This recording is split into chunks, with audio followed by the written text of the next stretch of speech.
Hey y'all. Oh, there we go.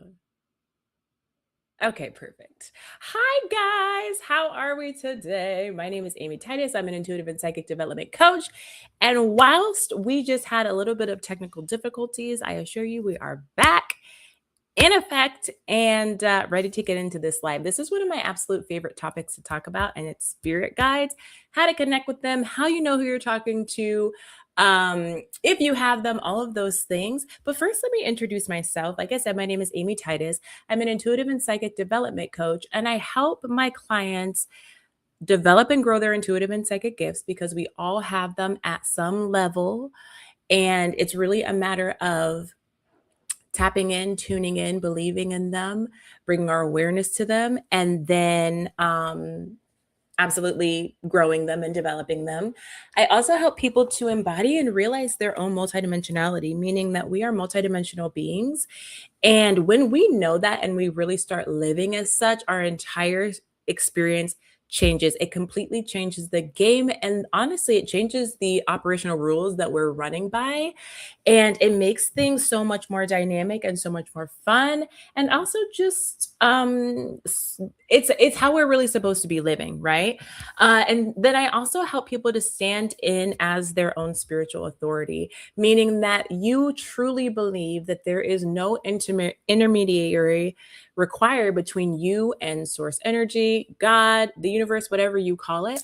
And because of that, you have a close relationship with that energy, and that you, because you are a multidimensional being, are a divine creator, being able to create whatever you want, the essence of whatever you want in this 3D experience. Hi, Aaliyah. How are you? Oh, I've missed you. I have missed you, girl. How are you? How's everything been going? Today, we're talking about spirit guides.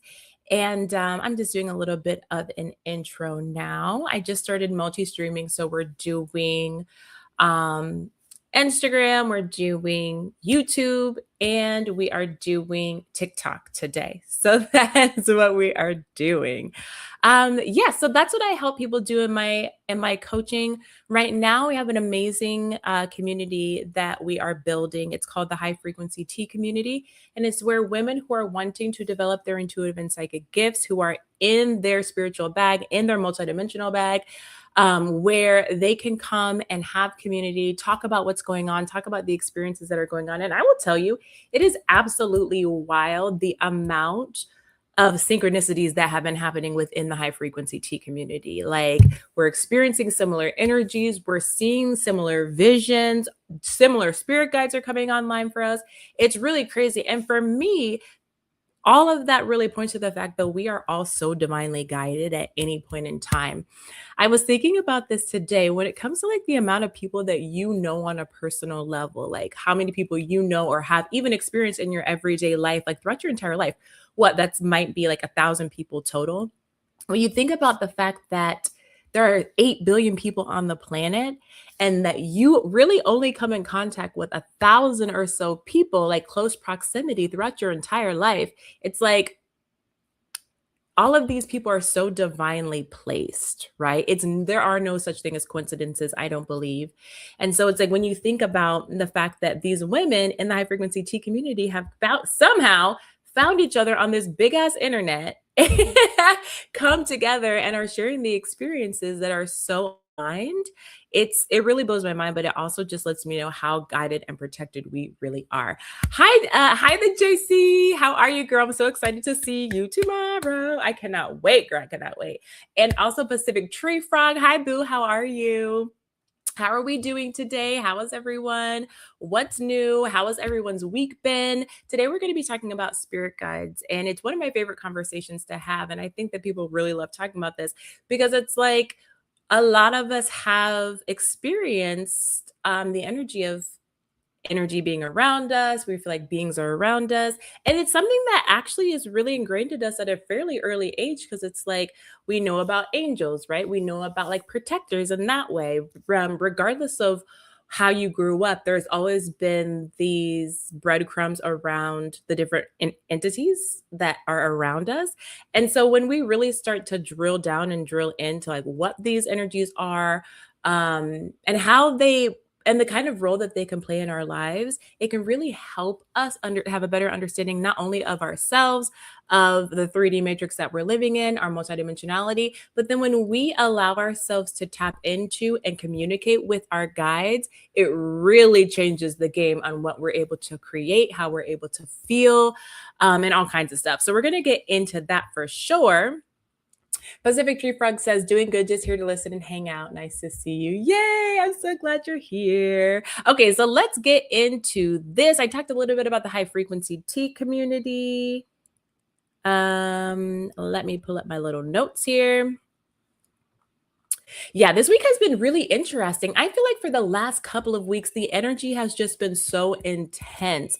The cosmic energy, galactic energy, planetary energy, solar energy, it's just been so much. And then on an individual level, the energy has just been so intense. And I think that it's because I know that it had a lot to do with like moving up into the solstice, but I feel like it also just has to do with so much is shifting and changing, and we're changing into a new paradigm, a new timeline, some might call it. And it's going to carry us from here all the way through 2027. But it's like we're really getting into that energy now. And it's almost like the momentum is starting to pick up. So energy is going to be more intense. And by energy, I mean like mental energy, physical energy, emotional energy, spiritual energy. Every aspect of our four bodies is going to be affected in different ways at different times. And really what's happening is that each of these levels to us are being activated because of the new frequency. So the new frequencies that are coming to the planet, the heightened frequencies that are coming to the planet are shifting us on a molecular level and then on an energetic level as well. And so we're all dealing with that and processing that in different ways, but also in very similar ways. Like I was saying in the high frequency tea community, the fact that we all have very similar stories, and as we're sharing what's going on with our multidimensional experiences, the synchronicities just layer on top of each other, and it's wild. But as these energies continue to ramp up, because there really isn't, what I have been shown by my high council is that there really isn't a ramping down. It's not like the energy is going to ramp up and then it's going to like ramp back down. It's actually just going to keep ramping up. But what changes is our sensitivity to it. We acclimate to the heightened energy, right? So it's like tuning forks.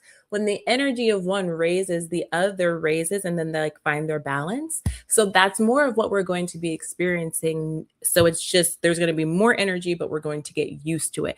That's what's been happening for a really long time, like pre-2012, when it comes to this shift and this specific period of ascension that's happening with the planet and on the planet. So as these things are happening and as our vibration is raising, our frequency is raising, and things are just changing for us on an individual level, on a collective level,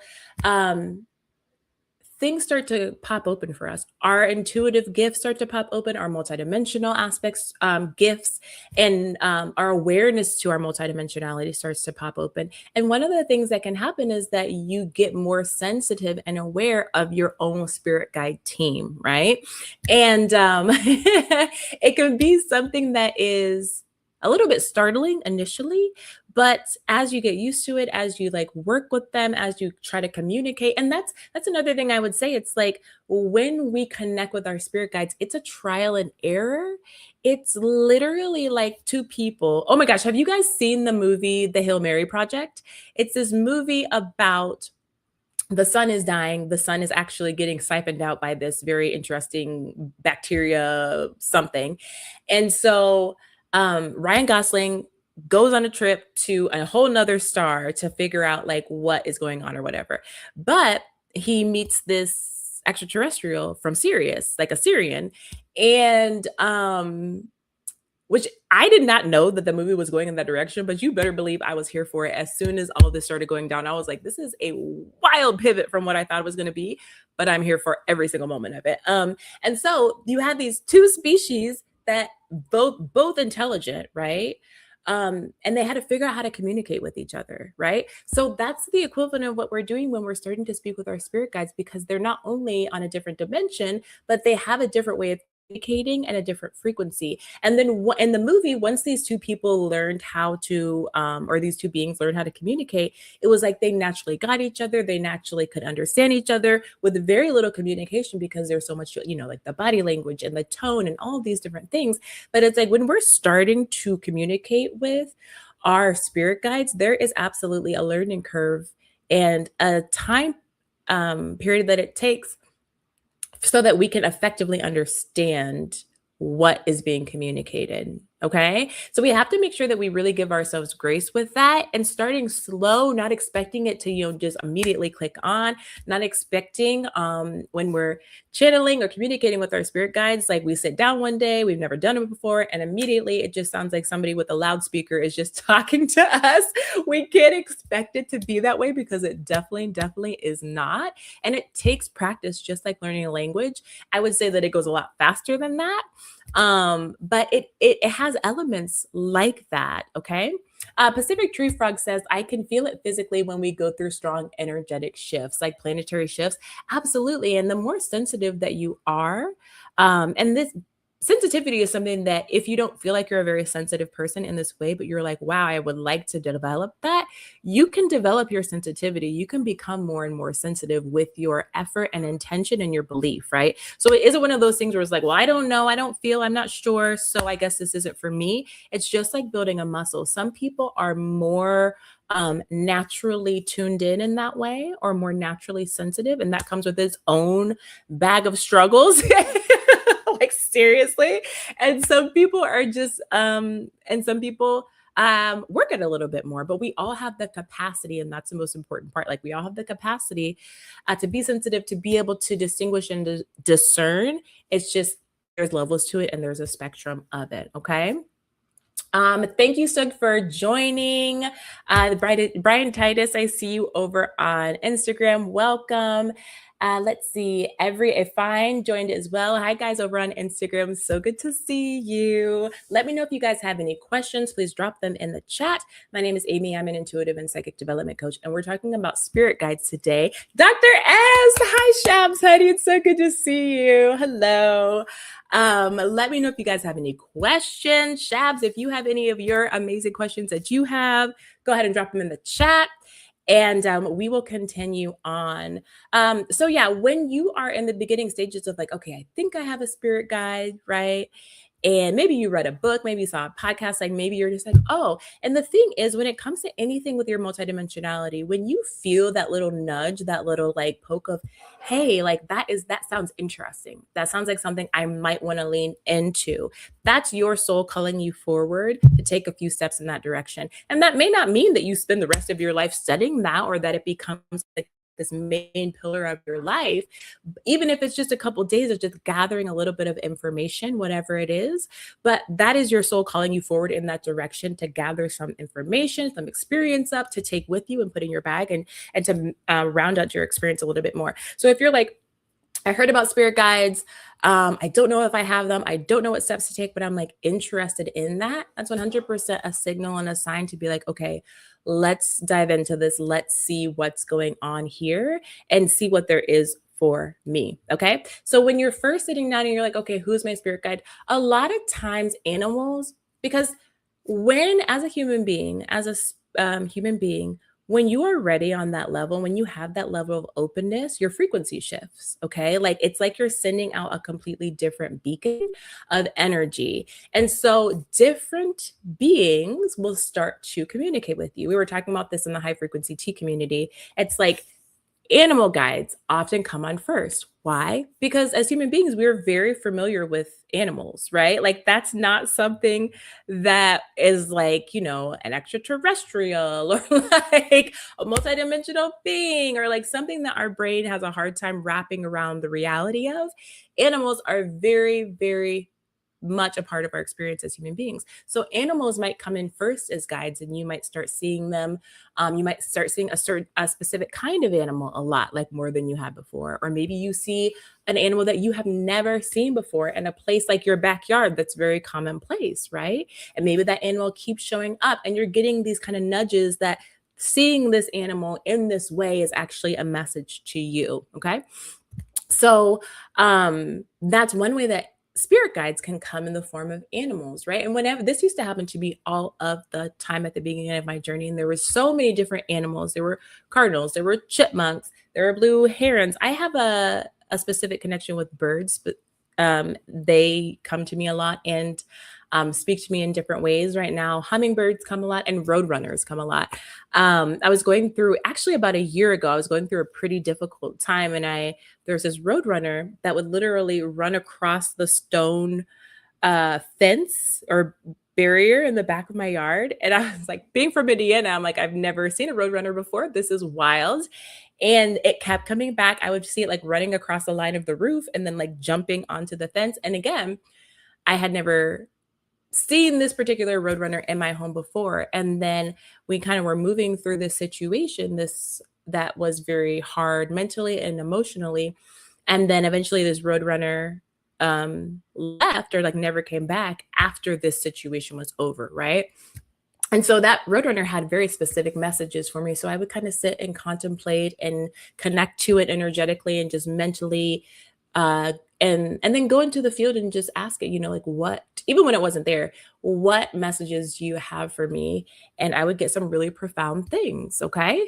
Let me know in the comments what kind of spirit guides if you guys know who your spirit guides are, and if you've ever had an animal that felt like a guide to you, and if he showed up or she showed up during a difficult time, an emotional time, a celebratory time, like what was it for you? Can you connect that their appearance to a specific time in your life and see the lines of support that it was giving you?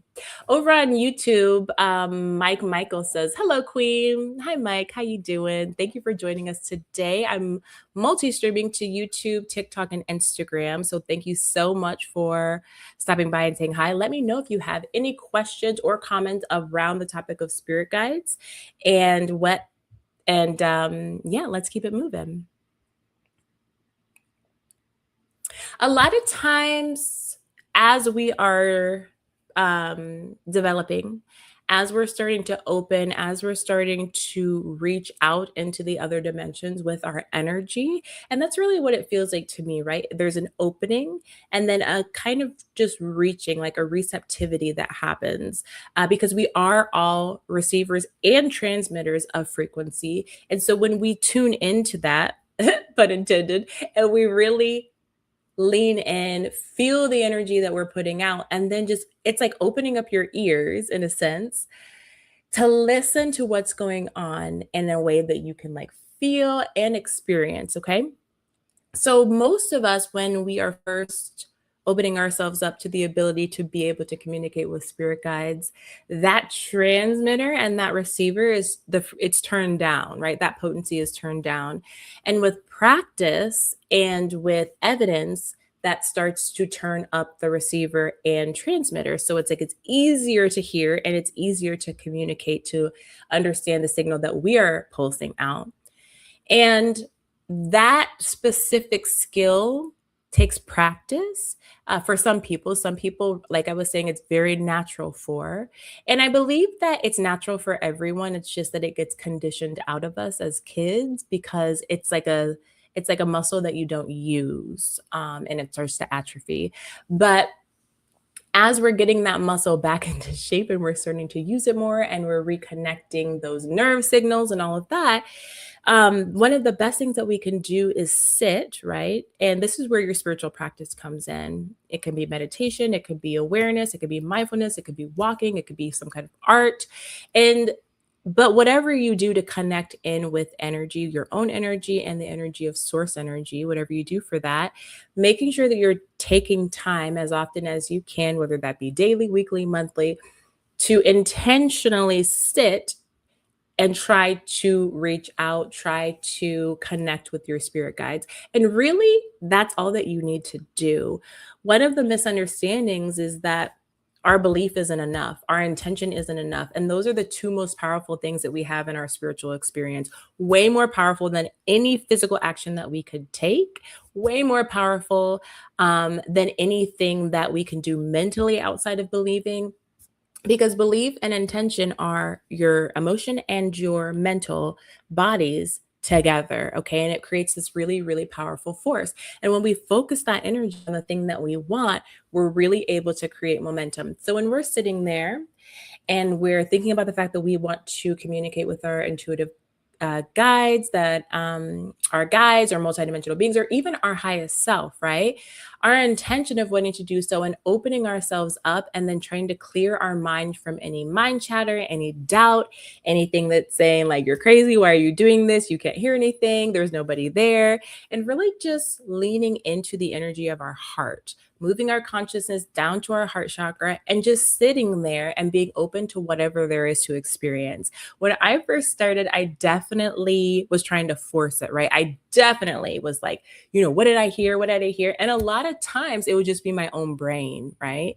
And that's why meditation is really important as a skill because really what you're doing is you're learning to control your brain waves. You're learning to control your brain activity. And for someone like me who's very mental, meaning I have a lot going on up there, every single reader I have ever gone to, every single time I go to a new reader, they're like, whoa, girl, like you have a lot of mental energy going on up there. And when I was younger, I was like, yes, like I'm smart.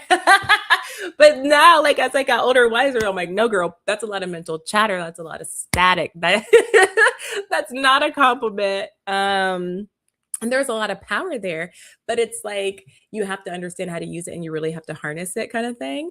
So for me, learning how to control my brainwaves, learning how to control my thoughts and the way that my brain works has is was really difficult. And it was something I had to do a lot of in order to really understand it. But once you're able to control your brainwaves, control your mind chatter and the thoughts that you're thinking, it's like clearing away, it's like clearing space away so that your channel can open and you can actually receive information. So imagine it like being a table full of sand. And then you just kind of clear away a channel in the very center where like a toy car can come through or something like that. That is the analogy of like why we need to be able to control our mental frequency so that we can slow things down and clear things away so that we can actually have that communication. And you'll notice, and let me know in the comments if this has been your experience at all. But something that I experience is like I'll be driving and my mind will clear and I'll get into almost a meditative state where I'm not thinking about anything. I'm not ruminating about anything. I'm not worried about anything in the future. I'm not thinking about anything in the past. And then all of a sudden, I'll get a download, like, or I'll get a communication from a guide. And it's like, oh, because my brain was still and quiet enough. And there wasn't a lot of mental chatter and there wasn't anxiety and there was just a clear, calm space. Information comes in. And that's how things are for me now. When I meditate every morning, I sit down and I just have my spiritual practice where I do my I might do, energy healing or clearing, which I've been doing a lot of lately in the morning. And hi, Solar Age. How are you? Good to see you, girl. How you doing? We're talking about spirit guides. And I know that you, if you want to, you can definitely jump in. Yeah, so it's like I'm driving, my mind clears, and then all of a sudden I'll get this different communication. And what happens for me when I am meditating in the morning, it's like I clear this space and then things just start rushing in, whether it be communication, download, channeling, visions, my highest self just coming through, other people's highest self coming through. As I'm developing my mediumship skill, other people coming in. And this is a good place to say spiritual hygiene and spiritual protection are always going to be your best friend whenever you are expanding yourself in this way. Because when you think about it, if we, with the nerve ending analogy, right? It's like, if opening yourself up to your multidimensionality and your psychic intuitive gifts is kind of like your nerves getting more sensitive, it's really easy for your nerve endings to get overstimulated in the wrong environment. So we have to be really cautious about making sure that we are using protection, that we are keeping things clean, and by clean, I mean that we're not just an open sponge absorbing all the different energies, all the different downloads, all the different whatever coming in, and that we're really discerning about who we are opening ourselves up to communicate with, and remembering that we do have that authority to discriminate against who we will or will not be in communication with, be in connection with, etc. Right? So it's like, within our spiritual practice, we have to build those guardrails around who we're communicating with. Like when I sit down every morning, I call in very specific things, right? My spirit guides, angels, Shoten Zunjin, highest self, all beings of the light who are here to promote my highest good and happiness, and my ascended elevated ancestors, right? So it's like we put those guardrails in so we're not just calling anybody and everybody who might want to talk to us to come in. Okay, so where was I? What was I saying with that? Oh, yeah. So when it comes to, I got some comments that I'm going to check out here in a second. When it comes to sitting down and opening up the mind and opening up your energy and your mind is very similar, right? It's like you're opening, for me, my process is I'm opening up my energy, I'm feeling what's out there. And then in that moment is when my mind channel is getting really clear. Mental energy is separating and calming down. And then that's how I open my channel. And you can figure out how it works for you and your body and your mental, emotional, physical, spiritual bodies and what that looks like for you. And really that just comes with practice, right? It comes with practice and trying things over and over again, because there is no one size fits all formula, recipe. I can tell you how I do it, and then you can try some of those things, see how they feel, tweak them a little bit. But it is such a personal thing because everybody has such unique energy. And then, of course, even when you nail something down, you're like, yeah, I really like this. It's going to change. It's going to move. It's going to flex. As you level up, as your energy broadens and your frequency raises, the need for different methods, different techniques will also come along. So this is like a really living practice. It's a really alive and dynamic. And it's also a whole lot of fun. The Solar Aid said, yes, just picked up 2 new crystals today for protection. Ooh, I need to go. I need to go to my local metaphysical shop and pick some crystals for protection. I was just thinking this. What crystals did you get, Solar Age? I'm so interested. Okay. So what we were talking about was, what were we talking about, y'all? Oh yeah. So it's like a skill that you develop, right? And when you are developing that by yourself, you are, picking up different things here and there, but at a certain point you kind of hit a ceiling where you need some like one-on-one support, and you need somebody who can look at your energy, look at what's going on around you, look at the different guides coming in, looking at things energetically that might be stopped up or blocked, and then help you to clear those things away, get you in communication with the guides that are coming in, clearing your channel for more direct communication with your highest self, right?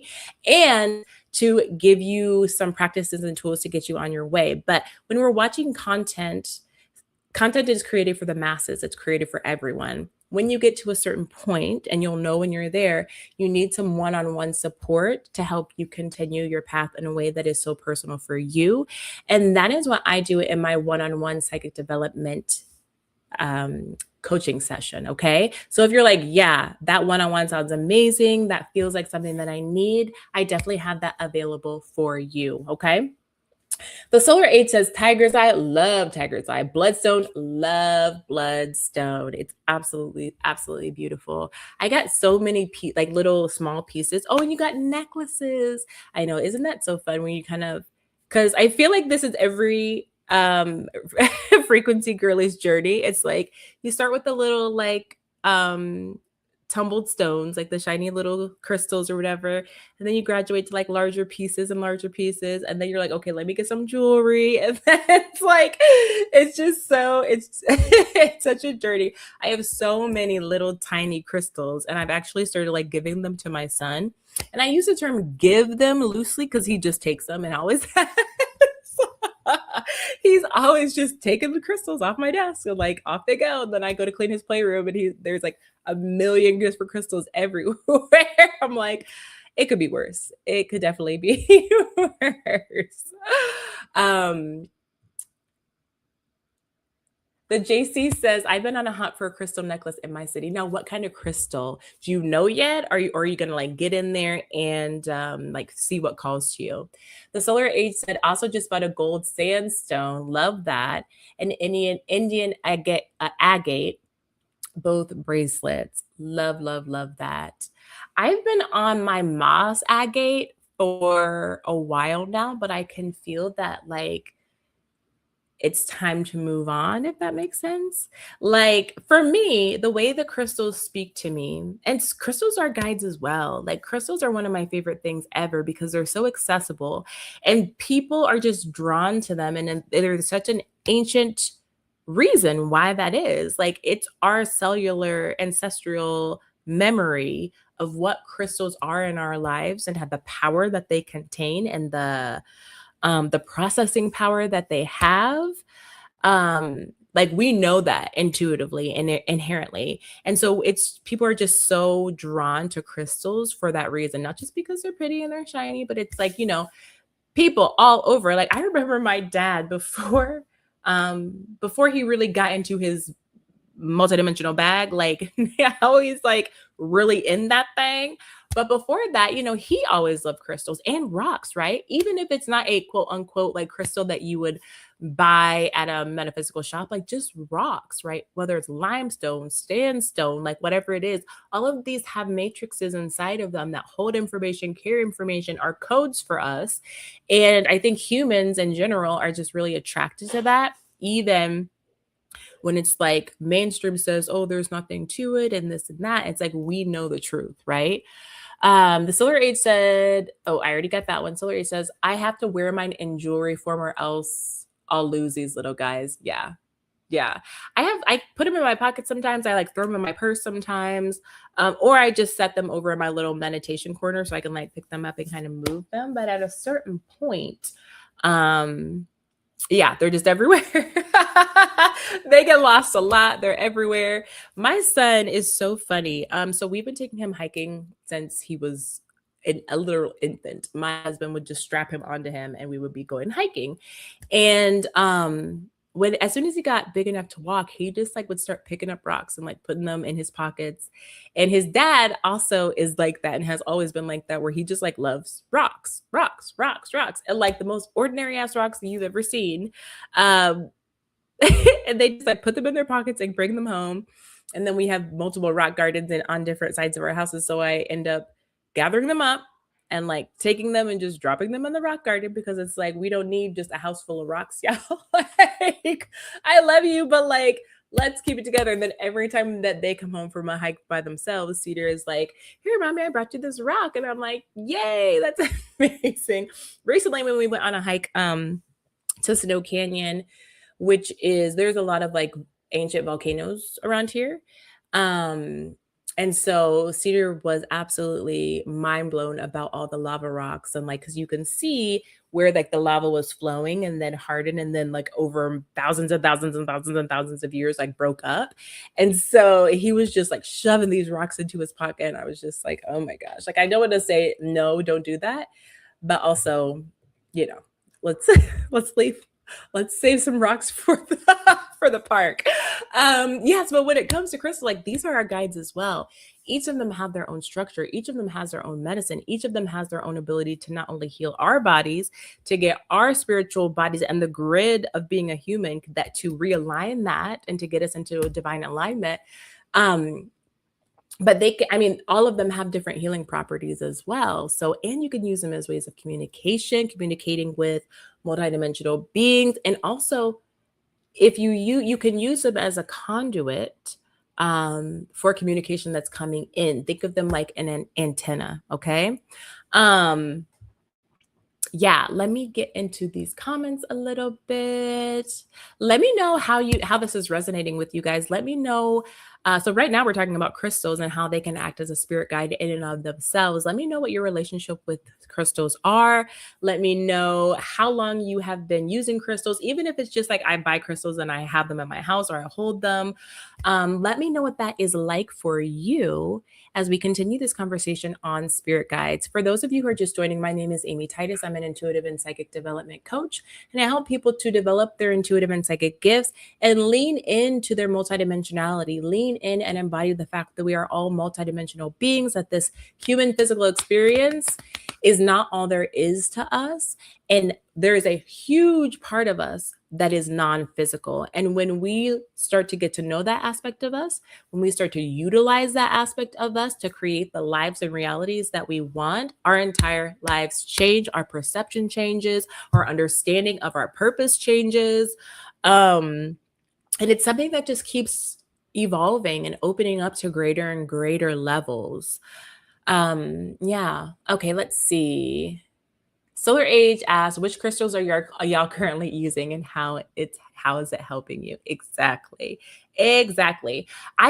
So where I live, there is a selenite mine, and it's an old mine. Basically, they were doing some work out in the middle of the desert, and then they came across this huge vein, I was going to say, of selenite. And it's a specific kind of selenite to Utah. It's not, if, do you guys know what selenite is? Let me know in the comments.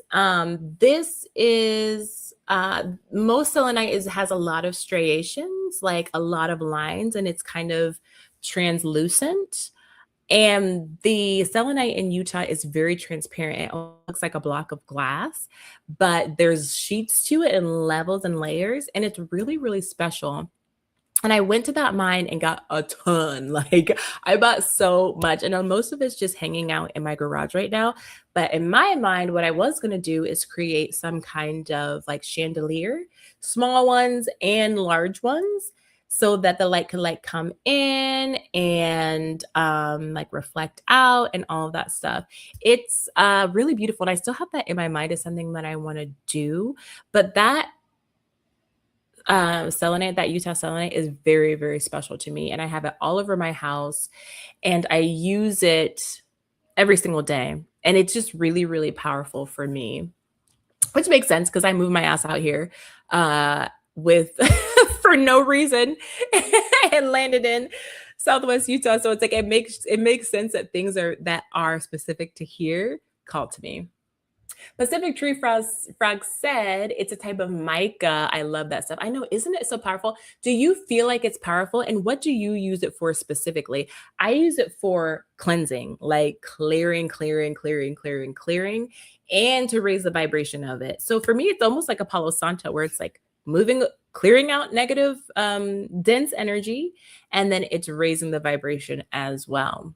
The JC said, I purchased an amethyst orb after YTT to celebrate myself. Yay! That's so amazing. I love that. Is it like a ball, so a crystal ball, like an amethyst ball? I love amethyst balls, or I love like crystal balls. Like I have this one, it's labradorite, which is a super powerful stone. I actually believe that this is like my family's stone, like the Sawyer family. I feel like this is our guide specifically.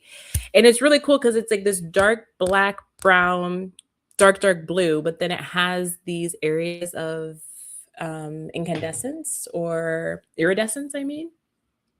And it's really powerful. This one specifically does a lot of transmutative work. It's pretty harsh. I'm not gonna lie. It's really transmutive and not in a gentle way. So it's like we're gonna push through this stuff, which is totally my family's vibe for sure. Like we're gonna get through it. Okay, let's see. Shmoo, hi Shmoo. We miss you so much. We can't wait to talk to you again in the community. It's like white crystal. Yeah, my sister bought me one for protection, but I moved and accidentally left it. Well, send me your address. I'll send you some more because I literally have like so much. You should message me your address and I'll send you some. Pacific Tree Frog said, I do crystal grids on it. My parents know the mine owner and I have huge pieces. Girl, yeah, love that. Love that.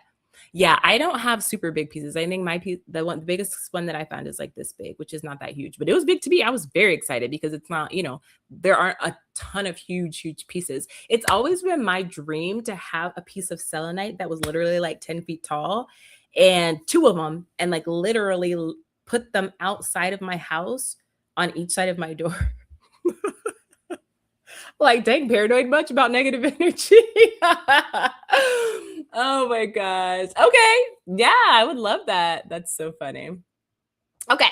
So we're talking about crystals as guides, right? And each of these crystals has its own personality, its own energetic offering, its own thing that it is there to help you do specifically. Like for me, the labradorite is really a strong and potent healer that transmutes energy via fire in a really powerful and abrupt way. And that's how my energy works with labradorite, but yours might work with it in a slightly different way. That's why when you go to crystal shops and you're like looking through, and they might have like the little cards that say like, this is what this does, this is what this does. Like that is a general guideline, but you should really spend time with that crystal and be like, what do you have for me? What are we going to be doing together? And that way you can really dig a little bit deeper, because the way that you work with what different kinds of crystals is going to be different than the way that I do, and how your energies blend together, right? Like your unique energy and the unique energy of the crystal is going to blend together in a specific way that isn't just like a one size fits all thing. And the same thing is true for herbs too, and plants as well, right? Anytime you're talking about a living being with a consciousness, which I believe that crystals have that on a different level. Anytime that, and because it's an earth energy, right? So it's like it's there. Anytime that you're dealing with any energy for the purpose of healing, enlightenment, anything like that, you want to get to know the energy of that being and how it interacts with you specifically. Okay. Solar Age said Pacific Tree Frog. That's so cool. Pacific Tree Frog says, oh, I can also get you that to the large pieces, but you'll have to buy those. Yeah, if they have those like huge pieces like I was talking about, I would love that. That'd be amazing. Be Free Flies. Hey girl, how are you? How are you today? Where are you tuning in from? Shmoo says, I'll send it. Cool. Yeah, send it over and I will definitely let you know. Over on Instagram, I want to say hi to Mom1975. How are you? Thank you for joining my live. My name is Amy Titus. I'm an intuitive and psychic development coach, and I help people to develop their intuitive and psychic gifts and embrace their multidimensionality. I'm streaming to TikTok, YouTube, and Instagram today. So if you have any questions, put them in the comments and I will get to them as quickly as I can. Be Free Fly says, I'm in Dallas right now, about to head to Birmingham. Yay, that's so exciting. I swear, I really wanted to be a flight attendant. I just thought it would be so cool, so glamorous, so chic. Anyway, okay. So today we're talking about spirit guides. We just went off on this huge tangent and talked about crystals as spirit guides. So let's get back in and talk about the different ways that guides communicate to us, okay? Guides can communicate to us, obviously, in a number of ways. And just like we were talking about how your energy is specific, your guides are going to first try to talk to you in the way that you will receive. Okay. So, like we talked about at the very beginning, a lot of times the first guides that come online are animal spirit guides, because as human beings, we're like, yeah, animals are very normal, right? It's like, there's a difference between an animal coming through like a squirrel and like an extraterrestrial or something, or like, something that is not part of our everyday life. So a lot of times spirit will move through animal to communicate with us so that we accept it more easily, so that our belief can be built, right? Because when we first start trying to open up our minds to what's available to us, what's possible out there, all the levels of multidimensionality, the brain can kind of get stuck because it's like, wait, is it true? Am I making this up in my head? Am I using my imagination? Am I being a fool? Like, what is it? So spirit and our highest self, because our highest self is always orchestrating on our behalf as well, and communicating with spirit directly to like get the things in our face that we need to be in our face. And so it's like, they're like, okay, what is she going to accept without too much resistance? What can she build her belief off of that she's not going to completely just poo-poo?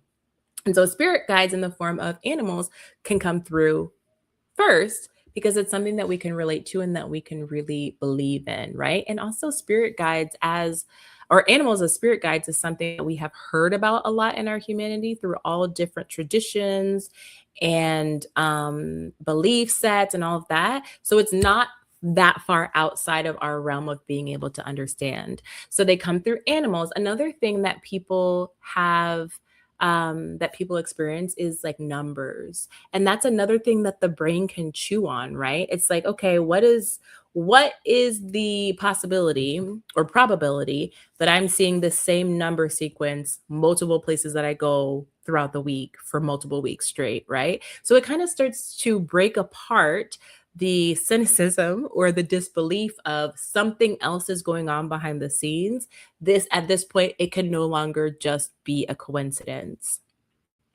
Be Free Flies says, so true. I can remember when a red cardinal would come every day knocking on my window. Yes. And I love it too because spirit guide animals, if you're ever like, I wonder if this is my guide, they act weird.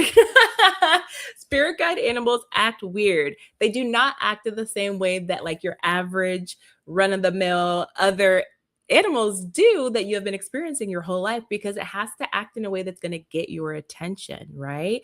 And it's not going to freaking fly in your house and start speaking English to you, but like that little thing of like knocking on the glass, most birds don't do that. Like most birds aren't doing that. Just like the road runner who would like run back and forth on my back on the back wall of behind my house and like run and jump off my roof, like that's not normal necessarily behavior, especially when I was out there, right? It's like a lot of times birds and things like that won't approach. Another thing that happens a lot with hummingbirds is that they'll come and just like hover right next to you and like hover in your face and then like zoom off and then come back.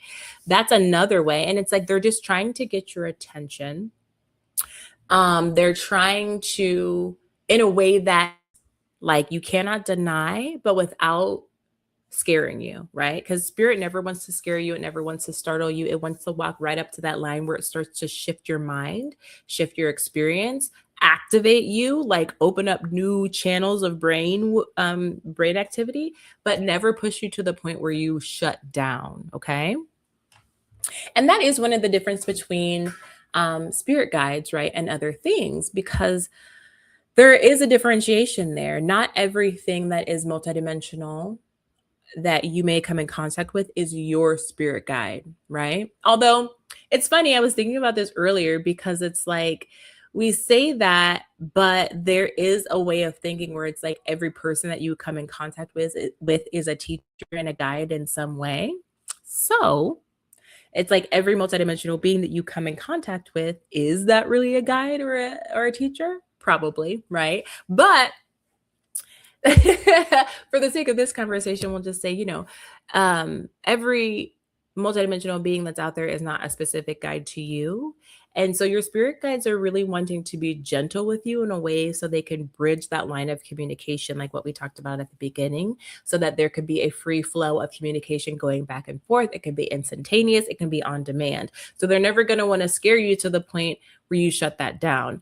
Other beings that are trying to get your attention for whatever reason don't necessarily have those guardrails or that specific agenda. So that's a good way to determine if something is a true spirit guide for you and your spirit guide team, or if it's a multidimensional being energy that is not assigned to you in that same way. Okay. Let me know how this is resonating with you guys. I'm loving this conversation. This is one of my favorite things to talk about because it's something that is very prevalent in my life. It's something that I interact with every single day, all day. And it's really changed my entire life, my entire ability to, and my, how I operate in my life. And so it's really something that I love to talk about and love to share about. Let me get back to these comments. The Solar Age said, Be Free Flies, have you seen Disclosure Day? Red Cardinal was significant in this movie as well. Be Free Flies, oh no, it's on my list to see.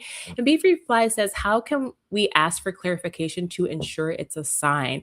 You can absolutely just ask, right? And whenever I do this, your intentionality at any moment when you're speaking to a multidimensional guide is really important. So it's like, even if you're driving the car, you're doing the dishes and you're busy, your energy when you're asking and the intention behind it and the belief that you'll get an answer is paramount. So if you're just like kind of throwing out a question but you're not focused in, tuned in, you're not going to get the same result as if like you stop what you're doing, even if you're still doing it, but you really even if you're still doing stuff, but you really focus in and say, please show me a sign that fill in the blank, that this is you, that you're trying to communicate with me, that you are a guide for me, right? I will never forget, girl, one time, I'm trying to remember what that was. I did the exact same thing, this exact same thing. I think it was deer at the specific time in my life. And I just kept seeing deer in the morning, in the evening, in the afternoon, by the mall where like there shouldn't be a deer, at the by the road when I'm driving, like families of deer as well. And I remember I literally asked that because I was like, this was very early on for me. And I was just like, I feel like this is a guide trying to come through. And, you know, I did my reading, I did my research. What does it mean, etc. And I really asked. And then I pulled in the next day. It was like a couple days later, maybe. And I pulled into my home. And there was just a family of deer sitting there in the yard staring. And it was like, I was like, okay, this is the answer to my question, right? So really setting your intention of what your question is. You want that clarification, you want them to show you something, and then feeling the belief of like, yes, it's possible for them to answer me. Yes, it's possible for them to be my spirit guides and to communicate with me.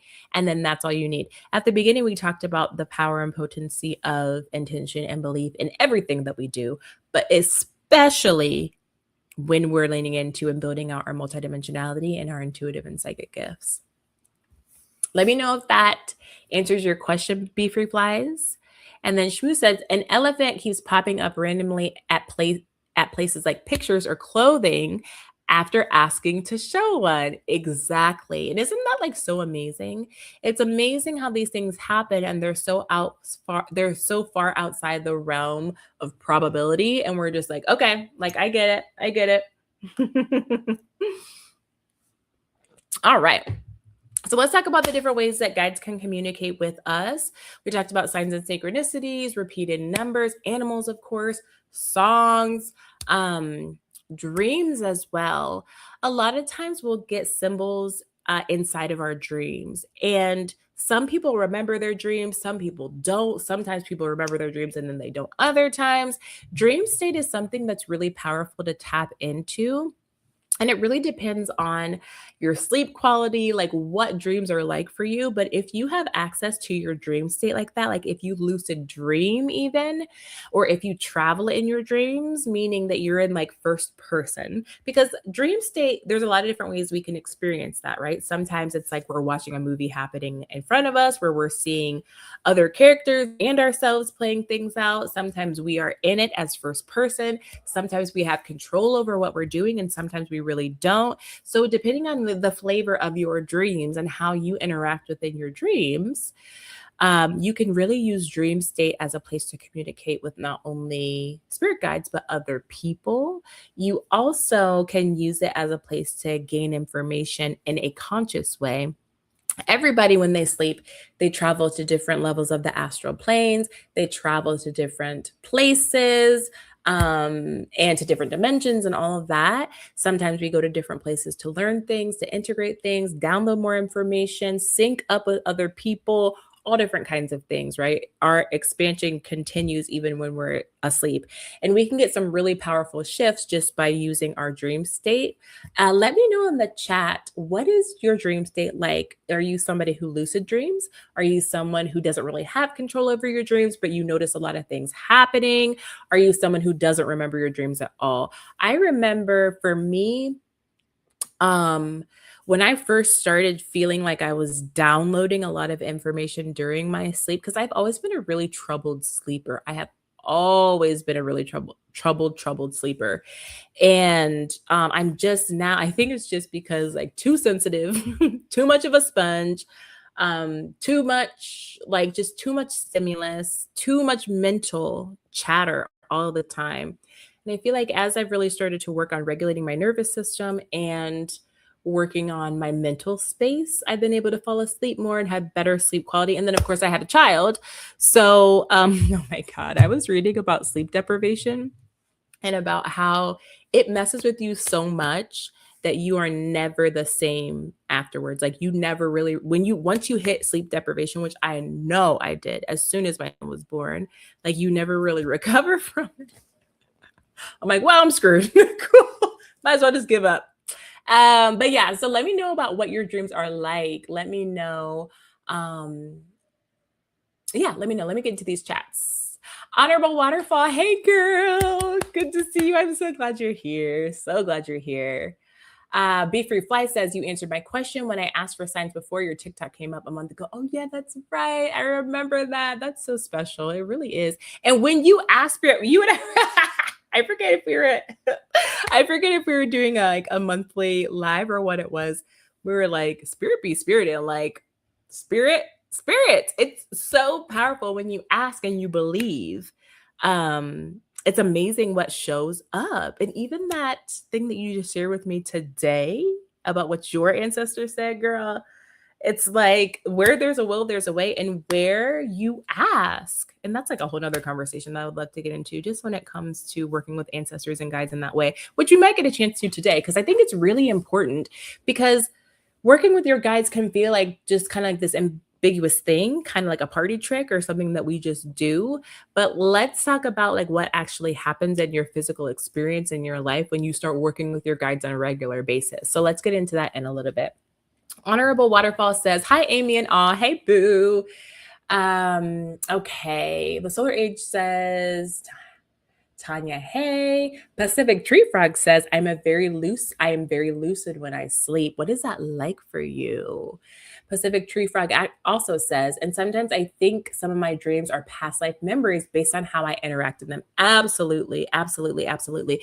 Because what happens is our soul has this huge library of all of our experiences, really the experiences of every person ever, right? And so our soul can really tap into whatever it needs and bring that knowledge, that information, that integration back into your experience. For me, this is something that I feel like I really want to start working more with. And I think that if I did more past life regressions again, because they're very similar, it's like a waking dream, like when you're in a past life regression. And I think that would help build that muscle. And again, that's why multidimensionality is so beautiful and amazing, because different people have these different experiences. Like the Pacific Tree Frog, you're a very lucid dreamer and you do a lot of traveling and you're experiencing a lot of things. Other people have to build that skill for themselves intentionally, right? Other people, have really good communication with their guides or their mediums or whatever it is.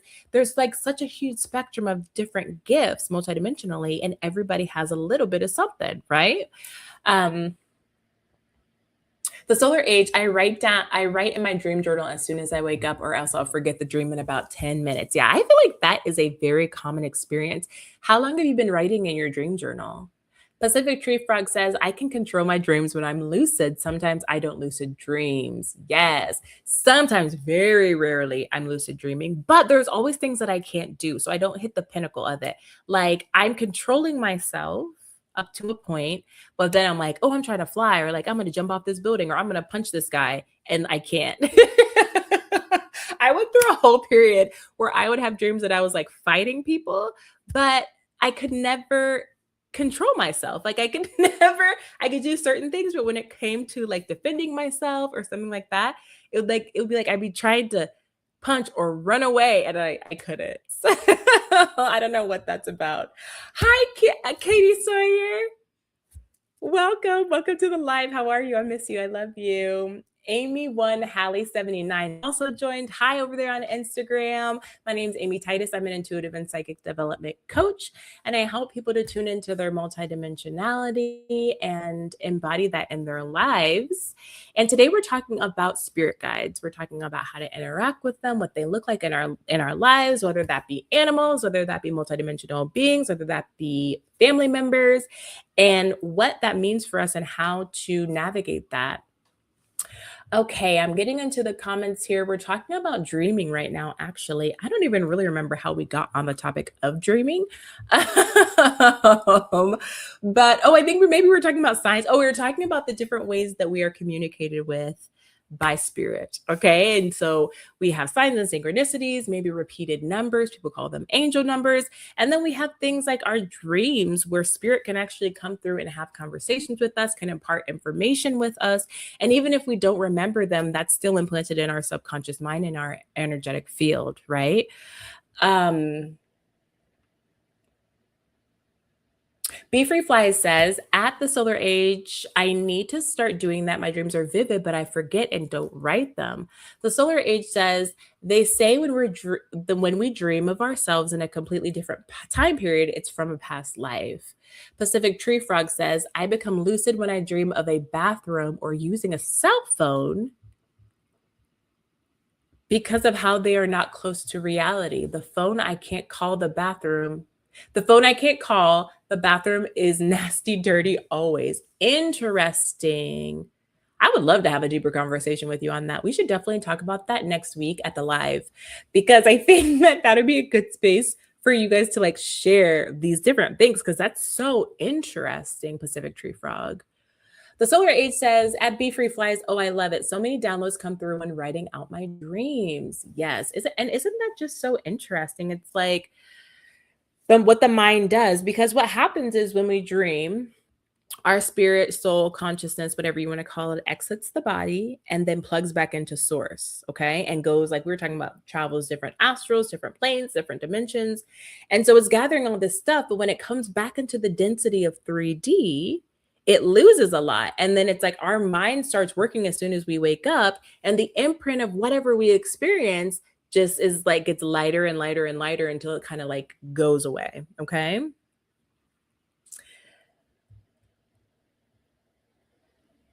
Pacific Tree Frog says, I can teach you how to become lucid. There's techniques. I know. I actually have a couple different books on them, but it's just one of those things that I like haven't gotten into for whatever reason. But I know that I will eventually, because I bought the books, and it's like, okay, when the time is right, I will definitely do that. But yeah, I would love to hear from you personally and what your experience is, because that's way better than reading a book for sure. The Solar Edge says, for instance, I used to dream constantly about zombies chasing me for years. I finally decided to ask my tarot what that means. What does it mean, girl? What does it mean? Pacific Tree Frog says, at the solar age, I hated watching zombie movies because I'd always have nightmares. I love that you say that too, because I'm at the point in my life where I can't necessarily watch those kinds of things anymore because I'm too open and I'm too sensitive. And also, I have to be really careful where I keep my frequency, if that makes sense, like really careful. Because when I hit a lower frequency, because of how sensitive I am, it's almost like I'm way more aware of the energies and entities at that frequency, at that denser frequency, and it starts to mess with me a lot. Let me know if you understand what I'm saying. Let me know if this resonates with you as well. Thank you so much for liking this live, guys. I appreciate it. Thank you so much for hanging out with me, spending this time with me. My name is Amy Titus. I've been doing lives now for a couple of months, and it's so fun for me. I love being on here. I love chatting with everyone, and I love just having these conversations around these different multidimensional topics and getting to hear all of your experiences when it comes to multidimensionality. It really makes these kinds of conversations so rich and so vibrant. And so I really appreciate you guys getting in the chat with me and just having these conversations, opening up and being vulnerable. I just love, love, love you guys so, so much. Okay, the Solar Age says, when I journal about it, loved ones who are still asleep were threatened by my awakening. Oh, girl, that makes sense. I can definitely see where those two things come together. That makes a ton of sense. And the symbolism of the like, so you're calling your relatives zombies, like trying to eat your flesh. Like, ooh, that's deep. But like, seriously, I totally, yeah, that makes a ton of sense to me. Pacific Tree Frog says, yeah, same. That's exactly why I can't do it. But I get nightmares. Yeah. It's so interesting too, because we talk a lot about, when we talk about our multidimensionality, when we talk about growing our intuitive and psychic gifts and what that means for us and the different things that it opens up in our lives, we don't talk about the responsibility of that sometimes. And we really do, because when we turn up the volume, we're turning up all the volume, right? And we can have our protection, we can have our hygiene, we can have the things that we use to help negate and keep away low vibrational energy, but they're still there. And so we have to be really diligent about our own frequency, about our thoughts and emotional frequencies. We have to be really, really careful about what we're allowing in to our mind that can create emotions in us and that then can create a physical drop in vibration. And when I used to love scary movies, like of all kinds. I remember being, I think I was in high school. No, I had to be even younger than high school. My sister was grown, she was in college, and I would go over and hang out with her every once in a while. Like she would take me to the mall, she would buy me a shirt, and we go to the movies, we go to dinner. My sister is like 8 years older than me. So when she was 18, I was 10, right? When she was 19, I was wait, when she was 18, I was 10. Yeah, when she was 19, I was 11. And so, quick math, come on, math. And I remember we went and saw The Ring in theaters. Y'all remember The Ring, the movie? I'm not going to talk about it that much because I don't want that energy on me. But I just remember like we loved being scared and like we loved that energy. Mind you, Homegirl lived in a very haunted apartment. It was very creepy in there. And we had the nerve to like watch The Ring and then go and like have a sleepover at her house. And it's like, I can't do those things anymore because I can't let those images in my mind, those frequencies in my mind, because they don't just stay there in the context of like, I just watched a movie. They kind of move through my system because of my sensitivity and because of my receptivity. And so it's like, we just have to be more cautious because and that's for anything, right? Like the people you hang out with, the food that you eat, what you consume on every level, because it's affecting you. And the more open you are, the more it's going to affect you. That's just the nature of the game and like what we're experiencing here. The Solar Age, I also cannot watch horror movies anymore. I couldn't even watch Sinners. Oh, that was such a good movie. I don't know why I was able to watch that movie. Because to me, so that's such a good question. I think it was, I went to the theaters. And here's my thing. I always know when I can't watch a movie, right? Like I'm like, that's not for me. But for some reason, Sinners was something I wanted to see. And I think because of the symbolism and the story being told for me was just, I really wanted to see it. But you better believe I was canceling and clearing my energy as soon as I got home. I'm like, nope, nope, nope. I will never watch that movie again. But yeah, I definitely cleared my energy after I got home after that. And it was so good. It was really enjoyable. And also Michael B. Jordan, right? Am I right?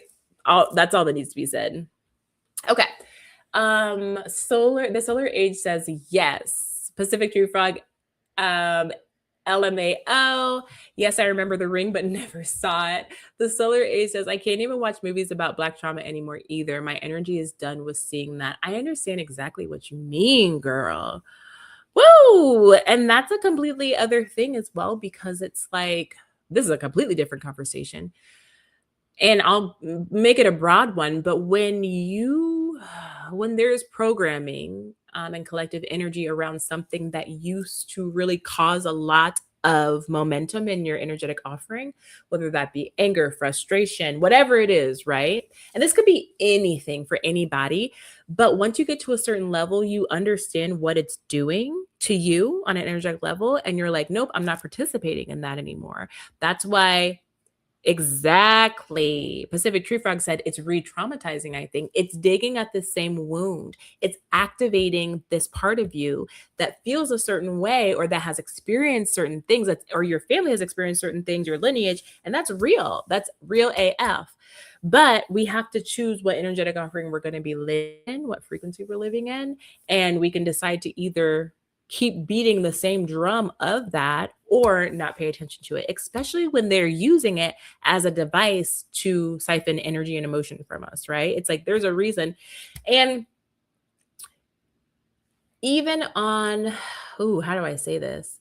Like sometimes when I'm creating content, I have to be really careful because there's a really thin line between I want to educate and inform about some of these topics that are by nature, they're about heavier topics, like whether it's energy harvesting or whether it's about um, traumatic entities living within families, right? It's like I want to educate on this, but there's a fine line to walk because some people create content like that is emotionally triggering and scary for people because they want the likes and they want the follows and they want all that, right? So it's like, and that's their bag, like no shade on them. They're doing what they want to do. And I think that's great.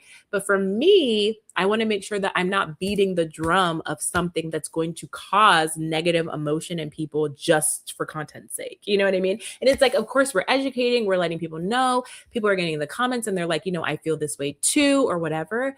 But it's like there's real accountability that has to happen to make sure that educating and connection is more important than just putting out content. You know what I mean? Let me know if you understand what I'm saying about this, because again, it's like, how much do we want to beat the drum of the trauma? How much do we want to beat the drum of what's going wrong, as opposed to our own power, our own authority, what we can do out here, how we can band together, community, all of that stuff.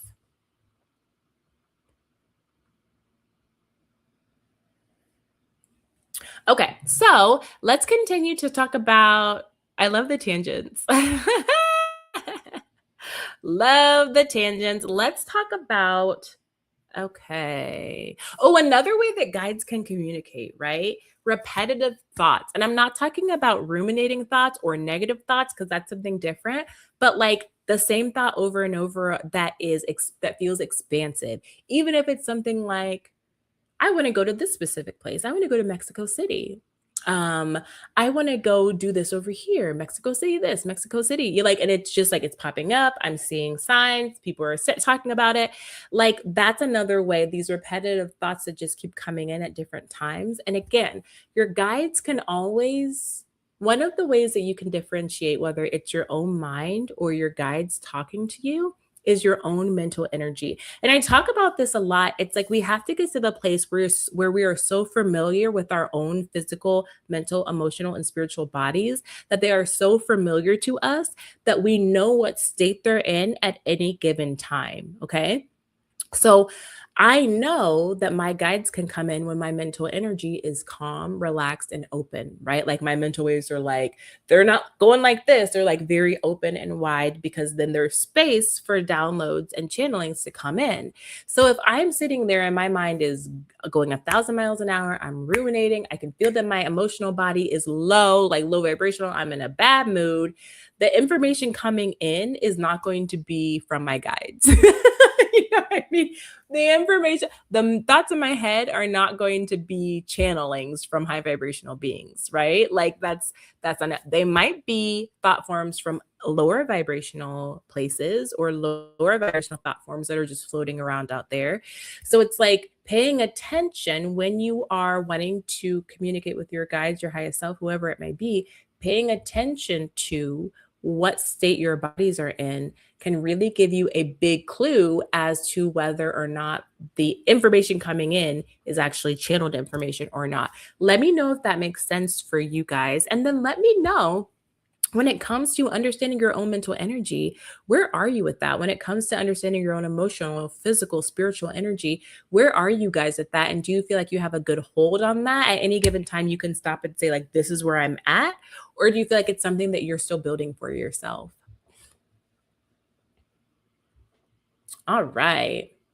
If this is something that you're loving, if you're loving this conversation, I would like to tell you about the High Frequency Tea community, which is my membership community where women come together to grow and develop their intuitive and psychic gifts together in the room with people who can mirror each other and who are going through the same things as you, as you're starting to open this aspect of you and to lean into that.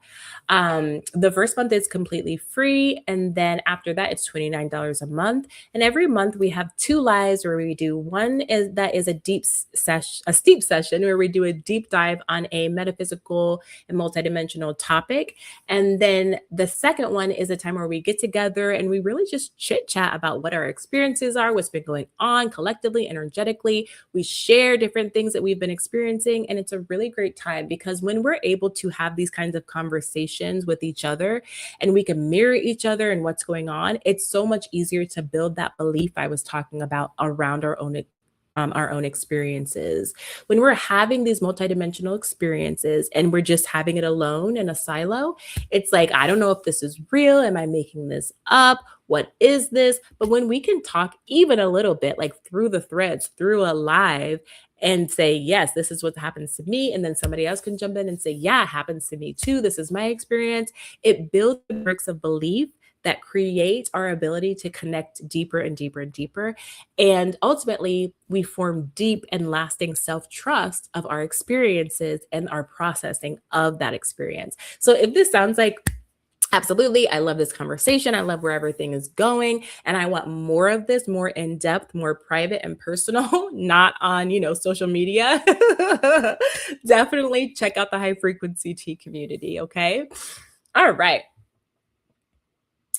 Let me get back into these chats. Let me have a little tea first. What do you guys think? Are you girlies like tea girlies? Do you love tea? Or what is your beverage of choice when, like, if it were a situation like this, where it's like you're hanging out, you're just chilling, do you like hydration packs, water, soda? About this time last year, my husband and I were in a deep, deep addiction when it comes to Olipops, and we have backed up off of that quite a bit. But Olipops had us in a chokehold for like an entire year. We would drink like so many of them. They're so good, and they're like, oh, these are healthy for you. They're probiotics, they're prebiotics. Like, there's so much fiber in here. It's like, oh, they're so good though.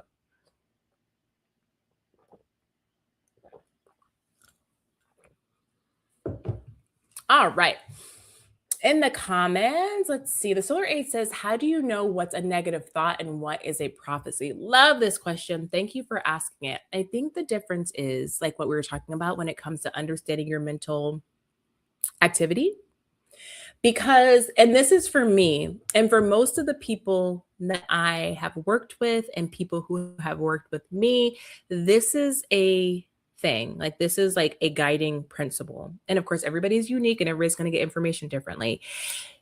And okay, when information is coming from a high frequency being, or you're channeling source energy, which is like infinite intelligence, which is non-personified, okay? The information is rarely negative or positive. It's just fact, right? It's not, don't go down that road over there because you're going to get in a car crash and die, and everybody in your family is going to have a miserable life afterwards, right? It's not that, okay? It's also not, go buy a lottery ticket right now because you're going to win. You're going to be a millionaire. You're going to buy the most amazing house. You're going to be happy for the rest of your life, and you're never going to have a problem again. It's not that either. It's like, for the first one, it's like, it's not even like, don't go down that way. It's like, go straight, go right. And it's a truth that rings inside your entire body. And you're like, oh, I know every day I turn left, but today I think maybe I'll just go straight or I'll turn right. When it comes to the lottery winning situation, it's like, you should go to the gas station. Go to the gas station. And then you get there and you're like, I'm going to buy a lottery ticket. I should buy a lottery ticket. And it's like a ringing, right? And it can look a little bit different from that. Maybe you're sitting on your couch and you're like, I should buy a lottery ticket. I think I'm going to go. You know what I mean? It's like that, right? So that is different than like that negative thought, right? And then when it comes, and that's when it's coming from a high vibrational being or source energy itself for like that infinite intelligence. When it's coming from maybe not the highest vibrational being, maybe a neutral being or maybe a low vibrational being, I think that's when like the prophecy comes in. But, and this is what messes a lot of people up, just because information is coming from a denser being doesn't mean that it's not true. But you do have to think about what the agenda is behind telling you this information. Okay. Let me know how that resonates with you. And as we open ourselves up to communication in general, multidimensional communication, these kinds of conversations are really important so you can distinguish what's going on. That's why, like we talked about, the prophecy of, okay. And there's also this, the prophecy of a being having a conversation with you and giving you a prophecy around like something that's going to happen is different from you reading the field, right? So like is it something that's coming from someone else or is it you reading the field? Because if you're reading the field and you're in that clear space where information is coming down to you in a clear way, your mental energy is clear, your emotional energy is clear, and you have activated that self-trust, like you know that you can trust the information that's coming in, that's a different situation as well. Okay, let me know how that resonates with you guys. Pacific Tree Frog says, at the solar age, for me, negative thoughts hold different energy than a happy thought. Absolutely. Absolutely. And that's exactly what, yes, exactly right. So it's like, and truth holds a very specific frequency. When you're just reading the field, when you're just reading what's there, tapping into infinite intelligence, right? That is a very clear signal because it's just the energy of truth, which rings just like the clearest bell, right? It's not personified, there's no emotion to it, it's just fact. Um, and then positive energy has a very specific energy, and then heavier energy has a very specific energy as well. So it's like differentiating the different kinds of information that are coming to you and how they feel in your bodies: mental, emotional, physical, spiritual. Okay, the solar age. Okay, Pacific Tree Frog says, when it's something prophetic, I feel neutral. That's exactly what I just said. Yes, exactly. It's like when it is truth, it's neither positive nor negative. It's just neutral. It's true. It rings clear. The solar age. I keep getting the same outcome for a relative that isn't the most pleasant. I tried to warn them. Okay, let me tune into that a little bit. Do you want to say anything more on it, or do you just want to leave it at that? I'm so interested too, when you warned them, what was the process like for that? And what was the outcome? Did they seem open and receptive, or were they like, you know what I mean? What if you feel like sharing? Of course, if you don't feel like sharing, absolutely don't feel any pressure to. Pacific Tree Frog says, tea or fresh lemonade? Yes. Oh, I love making lemonade. We do like the fresh lemon, obviously, and then honey, sometimes mint. It's so important too. I'm like trying to find different ways to just hydrate out here because it is wild. Have you guys started drinking okra water yet? That's like my next thing to do. That's what I'm going to try next. The Solar 8 says, I love Olipop. She also says, I'm a tea drinker as well. I received an unpleasant outcome for a relative of mine. They claimed I had a trickster spirit. I cleansed my energy, but my guides told me I wasn't wrong. She's just filled with hubris. Okay. Woo! So this is a really important conversation, the solar age, because as we are open up, sorry, I keep scratching my nose. I'm like having some kind of allergy, something. Which I wonder what that is. Okay. So when we start opening up and we start seeing things, right? And we start understanding more, we start reading the field. It's very important that we get consent before we share. This is my personal philosophy. It does not have to be everybody's, okay? Because what it does, and this is also something I learned as a projector, and I think it really translates. And in human design, all of the channels that have to do with speaking from your psychic knowing are all projected channels, meaning they all carry the flavor and the guideline that you have to wait for the invitation to share. Okay. As a projector, we are in the state of waiting for the invitation, right? And I know, and it's crazy, but once I understood that, it changed the way I operated because of how my energy works in the field. It's very focused, and people can feel attacked when I just dive in because my energy projects directly into their identity center. Okay, that's my energy. And the solar age, I would love to do your human design. Maybe that's something we can do in the community. I can pull up all the charts for everybody who wants it so we can know what everybody's is. Girl, Pacific Tree Frog, I did not know that you're a projector. I had no idea. Okay, sorry. But yeah, so it's like, even in human design, when it has to do with the channel that allows you to have these gifts, like these psychic gifts, and like to communicate them, okay, and these knowingnesses, they're always projected because you don't have to wait for them to be like, hey, Jaleesa, have you had any prophecies about me? Sorry, I didn't mean to use your name, but hey, have you had any prophecies about me? but you at least have to get their consent, meaning saying like, hey, I have some information for you that I feel about your health. Is it okay if I share? Because as multidimensional beings, they will feel into telepathically, intuitively, the information that you're getting ready to share with them. And then they'll be able to say yes or no. Yes, I'm in the right place for this. No, I am not in the right place for this. Right.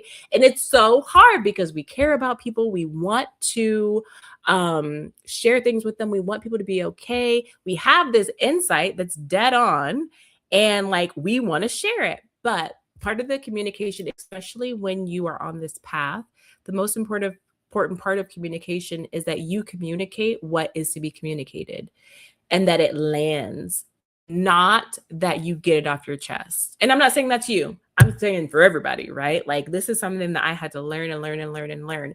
But when I did, the entire way that I interacted with people in this way changed. I had this friend, he's usually on here, Zoe, and he's a projector as well. So he gets this very deeply. It's like, we have a very strong connection spiritually. Like I think we've journeyed together many, many lifetimes. I'm getting chills just like talking about it. But I will get such strong downloads for him. Like it will be like flooding in. And I ask him every single time, even though he's already given me free leave many times to say whatever is coming through. I'm like, I want to ask just to make sure that it's okay that I share with you what's coming through, because it's a lot. And it's always radical. And it's always like this big picture stuff. It's like, you should move. Like it's big. But it's like, if he's not in the space to receive it, then the communication is lost, because it's like that's the whole point of what we do when we're communicating something important to somebody. It's more important that it lands with them. So it's like maybe they're like, no, I don't want to hear it this time. But maybe a couple weeks later, they come back around and they're like, hey, what was it that you were wanting to talk to me about? Like spirit has a way of working these things out, right? It really, really does. Because if you weren't supposed to communicate it with them, you probably wouldn't have gotten it, right? But it's just a matter of timing to make sure that they're able to receive it. Let me know if that makes sense. Yeah, and I can tune into the situation, the solar age. I'm like, no, I think it feels true what you are experiencing when it comes to that, about what's going on. The solar age says, I don't mean no harm when I'm relaying messages from spirit. I'm just trying to have, girl, I get it. I get it. I can't tell you, I mean, like how many times, and it's just something that I had to learn. Yes, the solar age, you can tune in, I consent. Exactly. And I always try to say, you know what I mean? Because it's just so important to get that consent energetically. It's like, it's really important. And just in the same way that, when you're reading other people's energies, if you want to do the deepest reading possible, or when you're healing energy, you have to get their consent in order to really get up in there, right? It's kind of like the same principles. Also, another thing that is important to understand too is that no matter how intuitively gifted you are, no matter how psychically gifted you are, there's always going to be information that you don't have access to because you're not supposed to. I think a lot of times I love when I see movies or like online or like whatever, when they're like, something happens to somebody and they're a psychic and they're like, why didn't they know? Shouldn't they have known? Because they're psychic. I guess they weren't really psychic. Being intuitive, being psychic doesn't mean that you have access to every single thing that's ever happened at all times, no matter what. Like that's not how it works. Oh my gosh, so funny. Pacific True Frog, I'm so blown that you are a projector. What kind of projector are you? Did I already know this? What kind of projector are you? Please let me know. Shmoo says, I like Shmoo.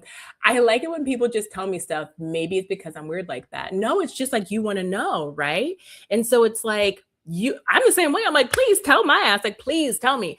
But not everybody's like that. You know what I mean? People are defensive. People have resistance, especially when it comes to stuff like that. I was working with a woman a long time ago, and she would get messages for people on the street, right? Good messages, bad messages, and like messages from your mom that just passed away. And she would like go and tell them. And sometimes it was good and the person was like grateful and like, oh, thank you. Or they acted like, okay. And sometimes like it wasn't okay. And it put the person in distress. They were crying, or they're like, get the fuck away. Get the heck away from me. And so it's this is very common for people, because it's like you have this stuff coming in And then what I worked on with her specifically was spiritual protection, spiritual hygiene, spiritual boundaries, so that things weren't just coming to her all of the time when she was out there living her life. Because sometimes I feel like she felt like, and we do feel like it's our mission, like we are spiritual warriors, that we're out here, we're getting messages, and it's our jobs to deliver them like we are the postman. And that's just not it exactly. You know what I mean? It's not it. And the other thing I will say, Jaleesa, that really just came through is like, sometimes these messages can come through for your family, your friends, people you know, so that when they happen, you're ready. You're there and ready with how to help and serve them, as opposed to being in shell shock or being unknowing, just like everybody else. Okay. So sorry, I keep scratching my nose. Okay, let's see. Maybe it's okay. Let me continue with these chats. For the hi, Zoe, we were just talking about you. I didn't know you were here, but I was just talking about how much I love you and how what a deep connection spiritually that we have, and how sometimes we'll be talking on the phone and I just get like inoculated with downloads for you, and how you have given me consent, like outstanding consent to share with you, and that how that consent is very important to me personally.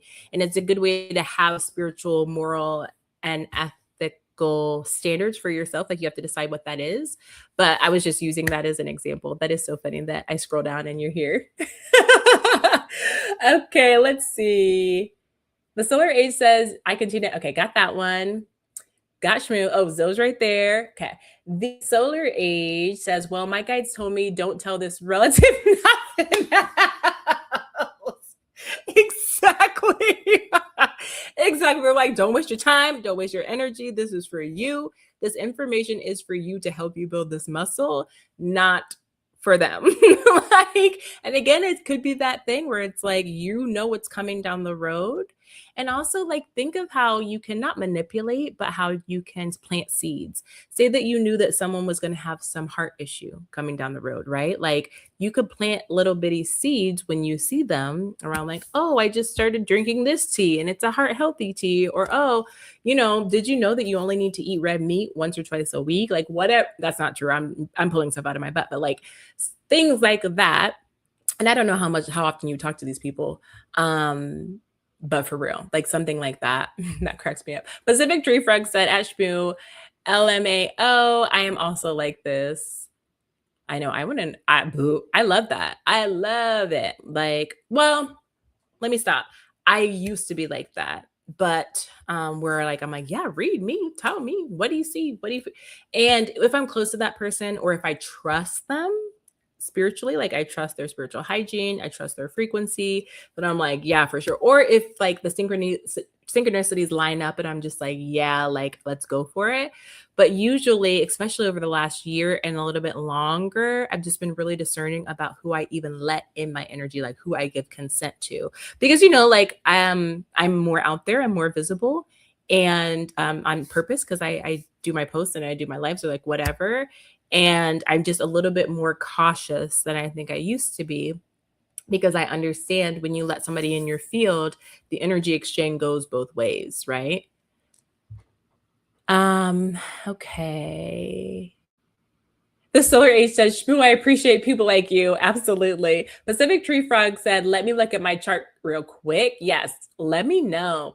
Zoe said, did I just hear that someone is a projector? Yes, Zoe, Pacific Tree Frog, and me and you.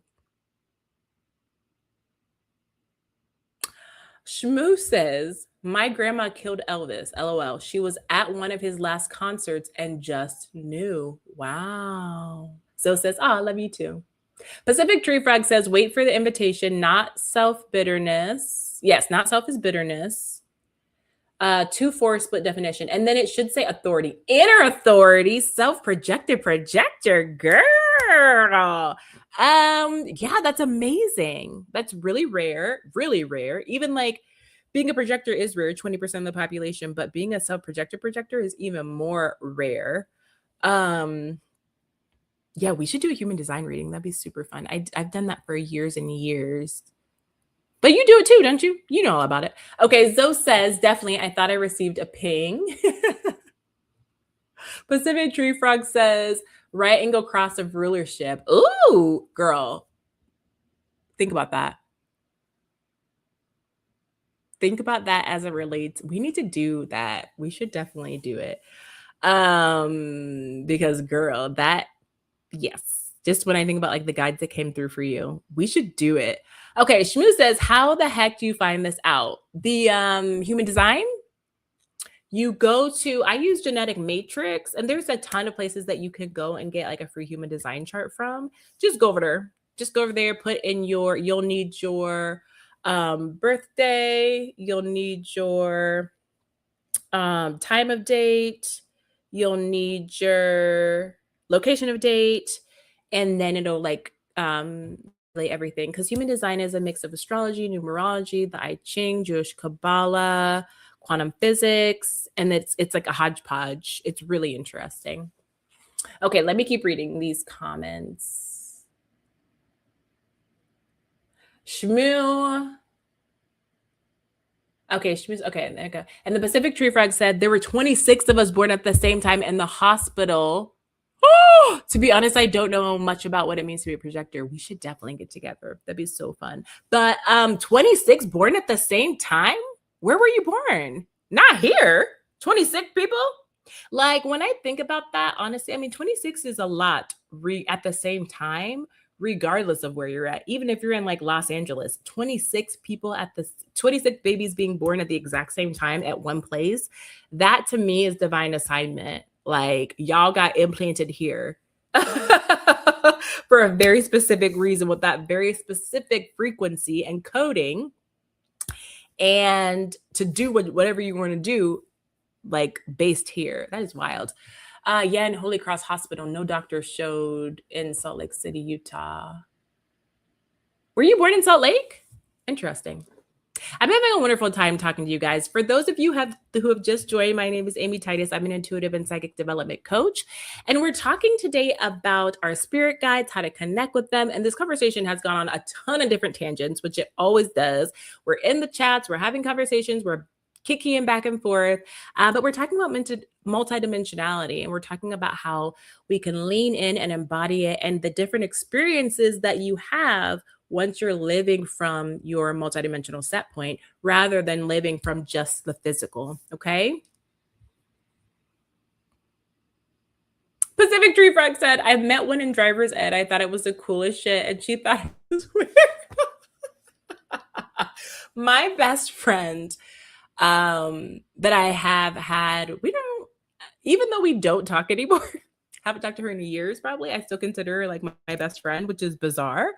I think we'd be talking in the Astros or something. Like we still communicate, but she's born like the day after me or 2 days after me in the same year. And we have a very similar chart, but some of it is very different. And we could not be further apart when it comes to how we approach life, what we believe in, like all of that. It's just really interesting, like nature versus nurture versus like how things manifest in who you are. And that's like the soul element, right? It's like the human design element is the physical element, even like the energetic element, but still in the physical. But that soul comes in and really dictates everything. Pacific Tree, that is so fun. Okay, Pacific Tree Frog says, yeah, I was born in Utah and then moved to Oregon and back. So interesting. Okay, guys, let's keep it moving. Okay, so we were talking about the different ways that our spirit guides can talk to us and communicate with us. Let's go ahead and move to what blocks the connection to our spirit guides. We talk about this a lot, and it's really important. It's a really important conversation because sometimes, and you guys tell me if this has happened to you and what your experience is with this, but sometimes you'll be bebopping along, you're open, you're transmitting, you're receiving, and then all of a sudden, depending on different things going on in your life, your ability to receive, your ability to open up changes, and it might tamp down all the way to feeling like I'm completely blocked and I can't connect the way that I used to. And that could be so scary. This has happened to me a couple of times in life. And I'm just like, I don't know what to do to get it back. especially getting when this would happen to me and I didn't necessarily have all the tools at all. It was scary because I'm like, damn, like, is my connection just gone? Am I no longer able to communicate with my higher self, my guides, like tap into source? It's not feeling the same. And it can be really scary and really sad, honestly.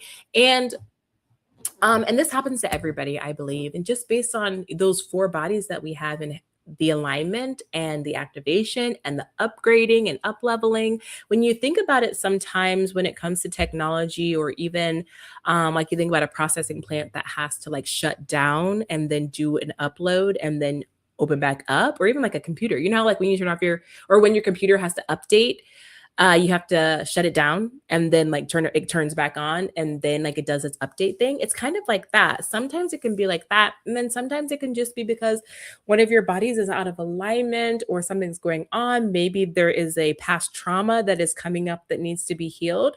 And so different parts of you are coming on and shutting off. But one time that this happened to me, it was because I needed to like shift something in my spiritual practice. I had been practicing Nichiren Buddhism for a long time, chanting and digging into that, and it really helped me in that period of my life. But it was like I needed to move past it. And so what happened was my desire to do that, to chant and to go to the center and all of that, like really waned down. And then my connection kind of went away for a little bit. And so I had to establish what my connection was next. And the thing that I did was that I started researching and looking for what was turning me on, like what was interesting to me, what was drawing my attention. Like when I went to the metaphysical shop, like what was calling to me, or what did I want to learn more about when it comes to like my own multidimensionality and metaphysicality. And so that's a way that when your connection starts to taper down or taper off, how to kind of open it back up, because your spirit is telling you that your system needs a change, it needs to shift. And so you just have to kind of figure out what that is. And if you were to just leave it alone and not proactively do anything, it would work its way out. It was work itself out. But that's something that you can do. Another thing that can really shut down your connection or block your connection or just make it harder for you to connect is just stress and nervous system dysregulation. As a people, we don't talk about nervous system dysregulation enough, and how it affects every angle of your life, every aspect of your life, and all four bodies. And so when you're under a lot of stress and you're in survival mode, all of the energy in all four bodies gets directed to where you're struggling so you can like continue to survive. So it's like your spiritual body may have less of a connection because that energy is going somewhere else to help you regulate your nervous system enough so that you can like survive and keep doing the things that you want to do, right? And so when you think about your stress management as a method to open up your intuitive and psychic gifts, it's a really important conversation. And let me know how this resonates with y'all. If you have had experiences where you were super stressed in life, or you were having a really hard time connecting, or I'm sorry, you were having a really hard time in life in general. Maybe it was financial, it was a relationship, it was whatever it was. And you could just tell that your spirituality was changing, your ability to connect was changing. Shmoo says, it says I'm a pure manifesting generator. Oh, yeah. Manifesting generators, bull. I love, and then Pacific Tree Frog, I have this question for you. Anzo, do you have a relationship with, or what is your relationship when it comes to manifesting generators? As a projector, for me, manifesting generators feel like the strongest cup of coffee. Like when I'm in relationship with them, when I'm talking with them, we're in a conversation in person or online, like a Zoom one-on-one, it feels like I'm not going to say on here what it really feels like to me, but I'm just like super jacked. I'm just super jacked. I'm like in it. I'm like bebopping, buzzing back and forth. Like it feels like so hyped up. And then that energy persists after we're done with the conversation. And then after like a couple of hours, it finally like goes away. And I'm like, whoo, I'm tired. Like it's like lighting alcohol on fire, like this huge blaze. And then it's like, woo, and now I need a nap because that was intense. Let me Zoe says, okay, Zoe says that's super awesome. Pacific Tree Frog says, I don't know. I've not looked into human design as much as I want to. That's a good point because it's like, how would you know if somebody was a manifesting generator? But it's a very interesting dynamic. And for me, it's like whenever I'm interacting with someone one on one, I'm always really aware because I've been doing human design for a super long time at this point. And so it's like I'm always really aware of how our energies and our auras are interacting with each other and like where I'm feeling it in my body, how it's expressing, you know what I mean? And like what it does to me when I'm interacting with different people. And some people it feels really good. You know what I mean? It's like understanding it's just like that same phenomenon of like when you're around certain people, they make you feel happy. Some people drain you, but it's like diving deeper into that, into the dynamics of like their energetic offering versus yours, and then like how that makes you feel holistically. Shmoo says that explains why I wear myself out mentally. I don't even know what it means. Yeah. Yeah. I mean, and you know, human design is just another one of those things, right? We don't have to predicate our lives on what it says, but I think it is a pretty good map, just like astrology of like how our energy works and moves, but we also can't let it tell us what we can and can't do to a certain degree. But sometimes it's like it really is just telling you how your energy operates, you know? Like if you're a zebra, you can expect to be able to eat leaves off of a tree off the top of the tree like a giraffe. You know what I mean? Like some of these parameters are just helpful in general. Okay. The solar age says I'm going to, before I go do that, I'm going to skip down to Pacific Tree Frog. I feel like learning it would help to understand others' energy so much, so much. And also just you and how you interact with different kinds of energies and why that is so, and like where you feel it in your, where it affects you in your body and like what center. It is wildly, for me, it was just really profound to look at the human experience from that way. Zoe says, exactly. It's a super energetic high for me. Yes, definitely went and tried to accomplish as many things quickly. Right. It's like, okay, thanks for this energy. Well, let me go ahead and get a ton of stuff done and then go take a nap for real. So funny. There really is nothing like it though. Like it is it's a great thing. Okay, let's see. Okay, so the solar age says, Amy, I'd love to hear where you are getting with knowing your north node. Love that. Okay, so for me, my north node is in Aries in my fourth house, and that's also where my Jupiter is. And with my north node, this is a conversation we've actually been talking about in the community, high frequency T community, the membership community, where women who are developing their intuitive and psychic gifts discuss what's going on with them, share their experiences across all aspects of our lives and how our multidimensionality is really playing with that. And then just like what we're experiencing on a global level, on a galactic level, on a personal level. And then we get to like bounce things off of each other. So the solar age was talking about North Node, and I was just commenting on how my North Node is in Aries, which I'm a Libra sun, which is directly opposed, right? There's an opposition there.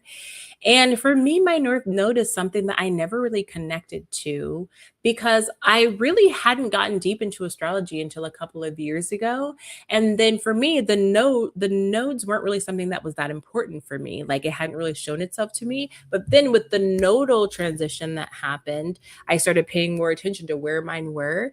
And for me, with the North Node, and the North Node is where you're going. It's your highest expression when it comes to like the projection of your life and where things are moving for you, like the energy that the direction that you're moving towards. And for me, Aries, that energy of like being that leadership, that willpower, that hard-headedness, like all these different things wasn't even really necessarily something that I identified with, although my husband is a Aries and so is my son, funnily enough. But Aries in the fourth house also has a very different flavor because the fourth house is all about your inner world, inner peace, your understanding of home. creating your home for yourself. And it also has to do with ancestors and lineage and healing ancestral wounds. So it's really like your roots in the spiritual and in the physical, and your ability to create peace there and healing there, right? So for me, the solar age, when I think about like Aries, which is a very forceful energy, a leadership energy, and also in the fourth house, meaning like peace, it's like I'm going to have peace and I'm going to be forceful about it. Not really. But so for me, it's just kind of shaken out. But over time, with a lot of the transits that have happened, it's really just signaled to me how important it is for me to be the leader when it comes to my inner world, to not allow the things that are going on outside of me, no matter with how close the people are to me, no matter how close they are, not allowing that to affect my inner world, my stability, my peace, right? And like really standing as the authority in that space of like, I know what my home is for me, and I will defend that against anyone. Does that make sense? Let me know if that makes sense. The solar age, I would love to hear about your experience with your North Node too, and what's been coming up for that, for you, for that. Okay, let's talk about a couple more things when it comes to our connection with our guides, and things that block it. Okay, and let me know in the chat if you have any comments on this, if you have any questions, if you want me to dive into anything more deeply. I appreciate the conversations that we're having in the chat, so thank you so much. Something else that blocks our connection is energetic interference and noise, other people's energy, the energy of the environments and places that we're in, especially when they're low frequency, and unprocessed emotions, etc. Another thing is that blocks our communication with our guides is like a desperate desire to prove yourself, to get proof in general. And like when you want to talk to your guides so badly because you feel like they have information that you need, and you are basically giving away your spiritual authority to them, like you're desperate for it, that's another thing that can close your connection. Because remember, we're either in expansion or contraction, and that feeling of needing desperation is contraction. So it can really close up that connection quickly. And then also being disconnected from your body. This is something that I actually talk about quite a bit, because for me, it's something I've had to experience a lot when it comes to just not being embodied, my consciousness, my perspective being up out of my body and in the mental space in 4D. So maybe I'm thinking a lot, I'm thinking about the past, I'm thinking about the future, I'm thinking about something over there, and I'm not embodied in the present moment. That can really destabilize your ability to connect to your spirit guides, because in order for you to channel anything, you need to be in order for you to channel anything high vibrational, you need to be embodied and in the present moment, because that's where your point of power is. Okay. And then another thing that can hurt your ability to connect with your guides is just trying too hard. Like it kind of goes back to that desperation, that need, that hypervigilance. We have to let our channel open by clearing out mental space and just being present and allowing it to flow naturally, rather than trying to force. Because a lot of times when we try to force, we just start making stuff up, because it's our mind that's trying to create something. And so it's like thoughts come in that really are of your own making. Let me know if this resonates with you guys. Okay, the solar age says, my North Node in Sagittarius wants me to travel, explore, and take more actions in doing so. Yeah, that sounds super fun. Do you know what house it's in? Do you remember what number house it's in? Honorable Waterfall said, been listening while packing. So far, I have connection to myself, no spirit guides that I'm aware of. Always good, interesting conversations, Amy. Thank you. Thank you so much for being here, Honorable Waterfall. And thank you for listening. And having that connection with your highest self is the most important thing. I was talking to a dear friend of mine, who is also a coach. She is a spiritualized business coach, so she helps business owners. But we were talking about the idea that at a certain point, right, you can connect all these different guides and interdimensional beings and whatever it might be, but you have to understand that your ninth dimensional aspect of yourself is just as high frequency as any of those other beings. And that sounds blasphemous, because we're not taught to think of ourselves like that. And this is like one of the aspects of your highest self. Remember, your highest self goes from fifth dimension to ninth dimension.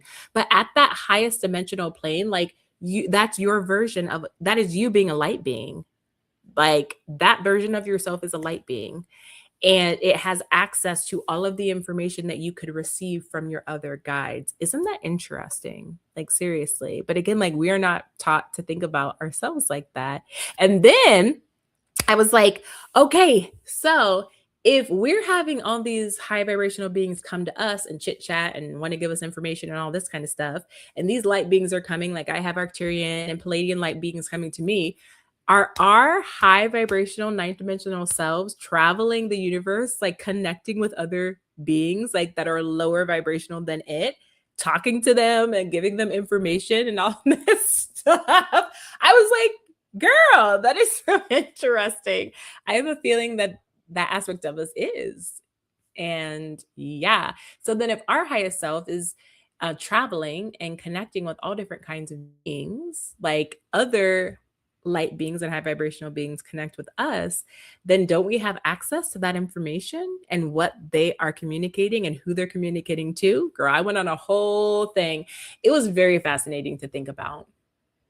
Okay, the solar age says my ninth house. Oh, okay, cool. I have no idea what that means. I think the ninth house is of higher learning. I think. Where's my phone at? Is my phone over here? No, I guess not. I was gonna look it up. I think that's what it is. The solar age, I tend to ask the universe for help with whatever I'm going through, then leave myself positively open to whoever wants to help me. This is where animal guides come in for me. Absolutely. That's really beautiful. Yeah. And it's like being in that space of surrender and not desperation is everything, right? Because then you can make sure that the energy that's coming through is clear and high vibrational and not lower vibrational. And again, it's like making sure that we're keeping those guardrails around who we're allowing to come in and talk to us. That way we can be sure that we're not dealing with trickster energy. And again, it's like you can tell once you like practice, right? And you have some good experience, or even not, you know, I say that, but it's like you can tell the difference between a high vibrational being and a trickster energy, right? Or even a neutral energy. So it's just like you just have to be aware. And when you're not in desperation, when you're not in spiritual, when you're not abdicating your spiritual authority just because a multidimensional being is coming through, being like, oh, you know, you must know more than me. Please tell me what to do. When you're not in that space and when you are honoring yourself as a divine creator being, you don't fall into those traps where like you're just listening to whoever and whatever because you have that authority and you understand what's going on. Honorable Waterfall says, it is fascinating. I feel like I know so little, so everything is like new. I really feel like a child just being open and curious. I know it isn't that the best? Like when I was having this whole conversation with myself about the ninth dimensional version of myself, I was like, I bet she is all over the universe, like all over the galaxy, all over the universe, in the multiverse, just chatting people. Chatting people up, just like getting information, seeing what's what, sharing information, like having a ball. Shmoo says, same. Yeah.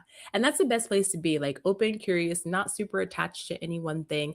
I'm the kind of person, and this is in my human design as well, where I am just really open to everything. Like I don't have a lot of super, super firm beliefs around anything unless I have personally experienced it as fact for myself. You know what I mean? Like when somebody says something and like, oh, this is facts, I'm always like, sure, it could be, but there's always a part of me that's just like, or it could not, you know what I mean? And then it's like, and it doesn't really matter, right?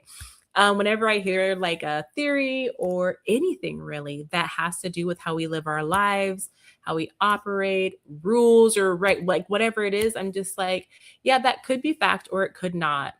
And I'm not going to like attach my identity to either or. And it really helps me to just stay, it really just helps me. That's just how I naturally operate. But it allows for me to believe potentially so much more because I'm just not, I don't want to say closed-minded, but that's kind of it. You know what I mean? It's almost like open-minded to the extreme, but it's all based around my own experience and what I can prove, quote unquote, in my own life. Okay, Honorable Waterfall says, love that, Amy. The Solar Age says, I would never have thought I'd be able to talk to dragons of all things. I know, isn't that amazing? And it's like, as we get more awareness about what is possible, what's out there, then it's like these things start happening because our perception and our beliefs start to shift around like what we can experience. Like if we don't know something exists, then it's hard for us to pick it out of thin air and be like, oh, I'm able to do this. Like that's kind of rare, especially as a human being with all of the mental, emotional constraints that we have and programming that we have. But that's why it's so important when you're walking this path to just consume information that is inspiring to you or that you're interested in, because it will lead you down the path of learning so much. I will never, ever forget when I first started reading Dolores Canyon, I think The Third Wave or Convoluted Universe. And she was just saying all the stuff I had never, ever heard before. And it blew my mind open. And I was like, whoa. And then a couple of years later, I started experiencing some of the things that she had talked about. And it was like, it wasn't abnormal because in the back of my mind, I had heard it on an audiobook. And then I was starting experiencing some things. And then like a couple weeks later, it clicked like, oh, I read about this in Dolores Cannon. Like, that's why I'm not freaking out right now. That's why I'm like accepting of what is it, of what it's is happening, because it's already in my mind, in my subconscious mind as possibility, even if it's not facts. Because when I was reading her book initially, reading her books, I was like, I don't know if I believe this or not, because it was so far outside of what I understood to be reality. But because of I'm the kind of person I am, I was just like, well, it could be though, girl. It really could be. And then things started happening down the road, and I was like, okay, well, okay. Honorable Waterfall says, at the Solar Age, that's so awesome. The Solar Age says, or centaurs. Like, I never thought I'd be able to talk to dragons of all things, or centaurs. Tanya, super new for me. It's been fun. Shmoo says, are those spirit or real on another plane? Tell me everything. Honorable Waterfall says, I love the idea of unlimited possibilities of goodness of things we could never even imagine. I know, isn't that awesome? And it's just going to keep expanding in that way. Especially as we become more open, as the planet, the frequency and vibration of the planet continue to raise. We're going to get access to and start experiencing so much more of these things that we never thought of before. The first time that I ever saw the Earth grid with my own eyes, I was like, what is that? Like, I knew what it was because it looked like a grid, and I could, like, immediately I knew what it was, but I was just like, I'd never seen anything like that. I hadn't even read anything like it. And I was just like, what is this? You know what I mean? But I was in a period of just learning a lot more. And so it's like somewhere in my mind, something that I had read or experienced activated the ability to perceive this thing. And so when you're on this path, when you're wanting to develop your intuitive and psychic gifts and live in your multidimensionality, consuming different kinds of information and experiencing and making yourself, what am I trying to say? Exposing yourself to just different kinds of information is so important. Okay, the Solar Age says, Shmoo, I feel these animal guides are now here on Earth for those who are wide open. The veils are lifted, so many beings from other dimensions are here to help us. No harm. Absolutely. Yep. And when you are open to this kind of work, Shmoo, when you're open with your intention and your belief, it's like sending out a different frequency. Did I already say this, or am I having deja vu? You start emitting a totally different frequency, like literally. And the frequency gets the attention of these multidimensional beings. And they're like, oh, there's a live one. She's ready. She's open. Let's go communicate in the way that we can. And so you're literally attracting these beings to you. That's another thing when it comes to doing earth work, like earth healing work or grid work. When you use your time and energy, because being a human is so powerful and is really revered because you're a being in between worlds. Like, we have our physicality and we also have our multidimensionality.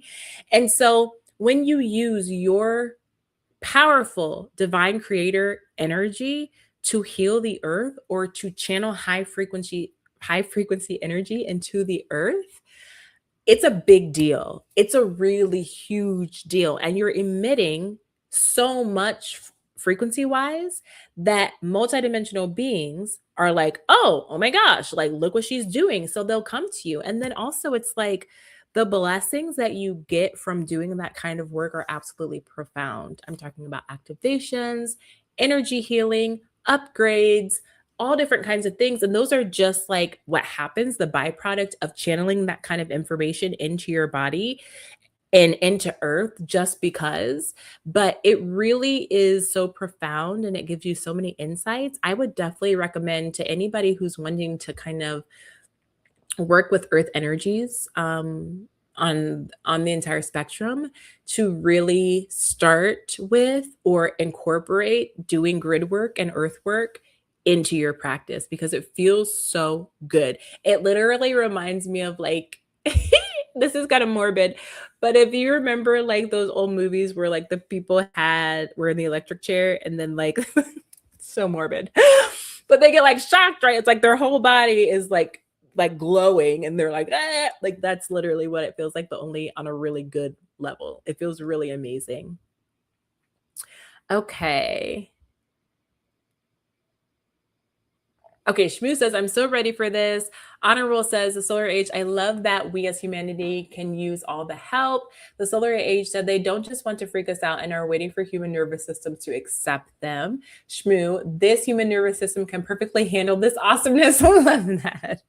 The Solar Age said they've always been around. They've been staying away for their safety. Humans are crazy.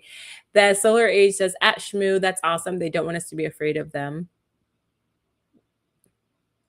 Shmoo says, Zoe, my dude, Saturday, get me there, deep dive. I love that. Oh, I wish I could hang out with Zoe. That'd be so awesome. Okay, so I am thinking that I am going to wrap up. I've had an amazing time with you guys today. Let me know in the questions or in the comments if there's any last questions or anything else that you want to talk about.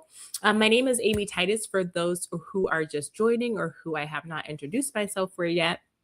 I'm an intuitive and psychic development coach, and I help people to develop their intuitive and psychic gifts and lean in and embody their multidimensionality. And today we've been talking about spirit guides. We've been talking about all different kinds of things, but how we connect and how we open ourselves in order to receive information, in order to channel, in order to get higher and better perspective. It's really important, and it all revolves around how we align our four bodies: mental, emotional, physical, spiritual. And then most importantly, what our beliefs are and what our intentions are as we're operating.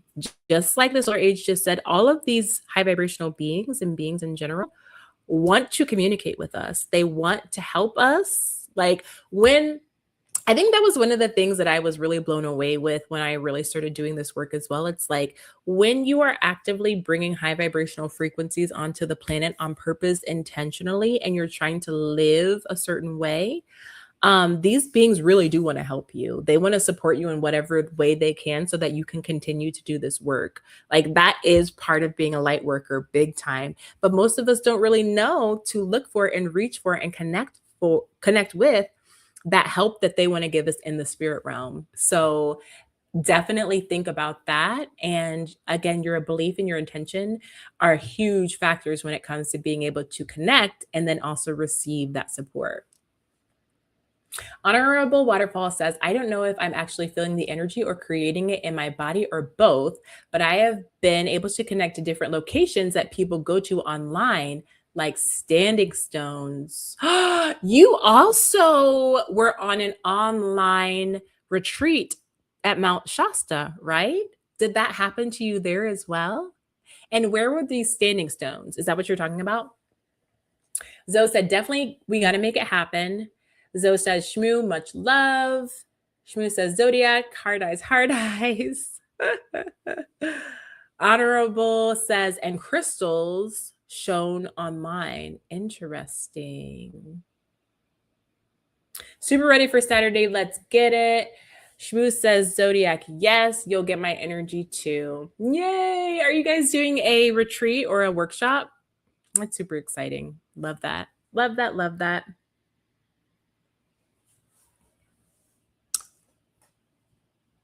Trades. Oh, that's so fun. I would do anything.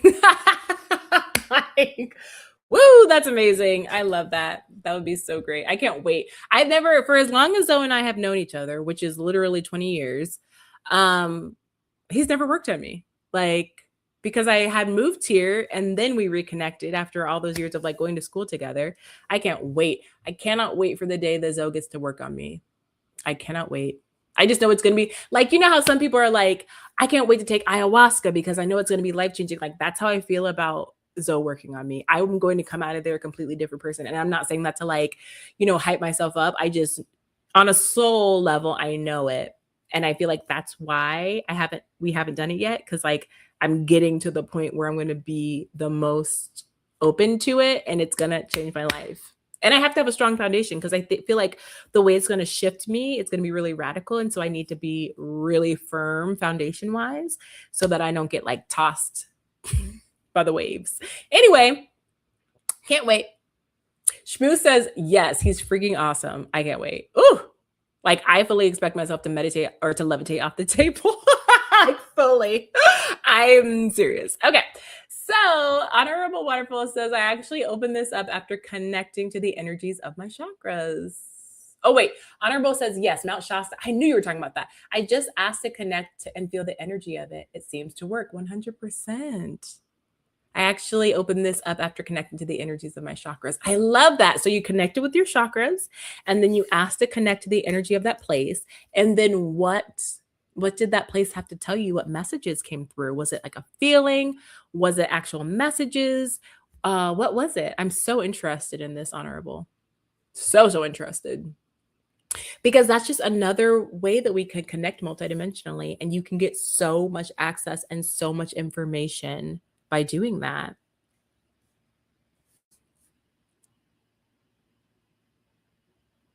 Zoe says workshop in July. Yes, we can get you a session around then if you're ready. Yeah, I should probably start looking for tickets for that, huh? I'm like, I need to get my airfare. I'm very excited to come. It's going to be good. I think I'm going to come by myself too. I don't think my husband or my son are coming. So that'll be fun. Okay, guys. Are there any questions, any comments before we wrap up today? Thank you again so much for spending this time with me, guys. You don't have no idea how much it means to me. Oh, Honorable said, yes, just the feeling of energy. That's one of my stronger clairs, clairsentient. Beautiful, beautiful, beautiful. Thank you guys so much for being here with me. Thank you for these conversations. Thank you for the chit chats. And thank you for opening up and being vulnerable about your own experiences. It really means the world to me. I love that this is a place that I can come and feel connected and feel supported as we're like talking about these different subjects and just sharing. So thank you so much for spending this time with me. And I will be back on tomorrow, I think around noon, talking about some different things.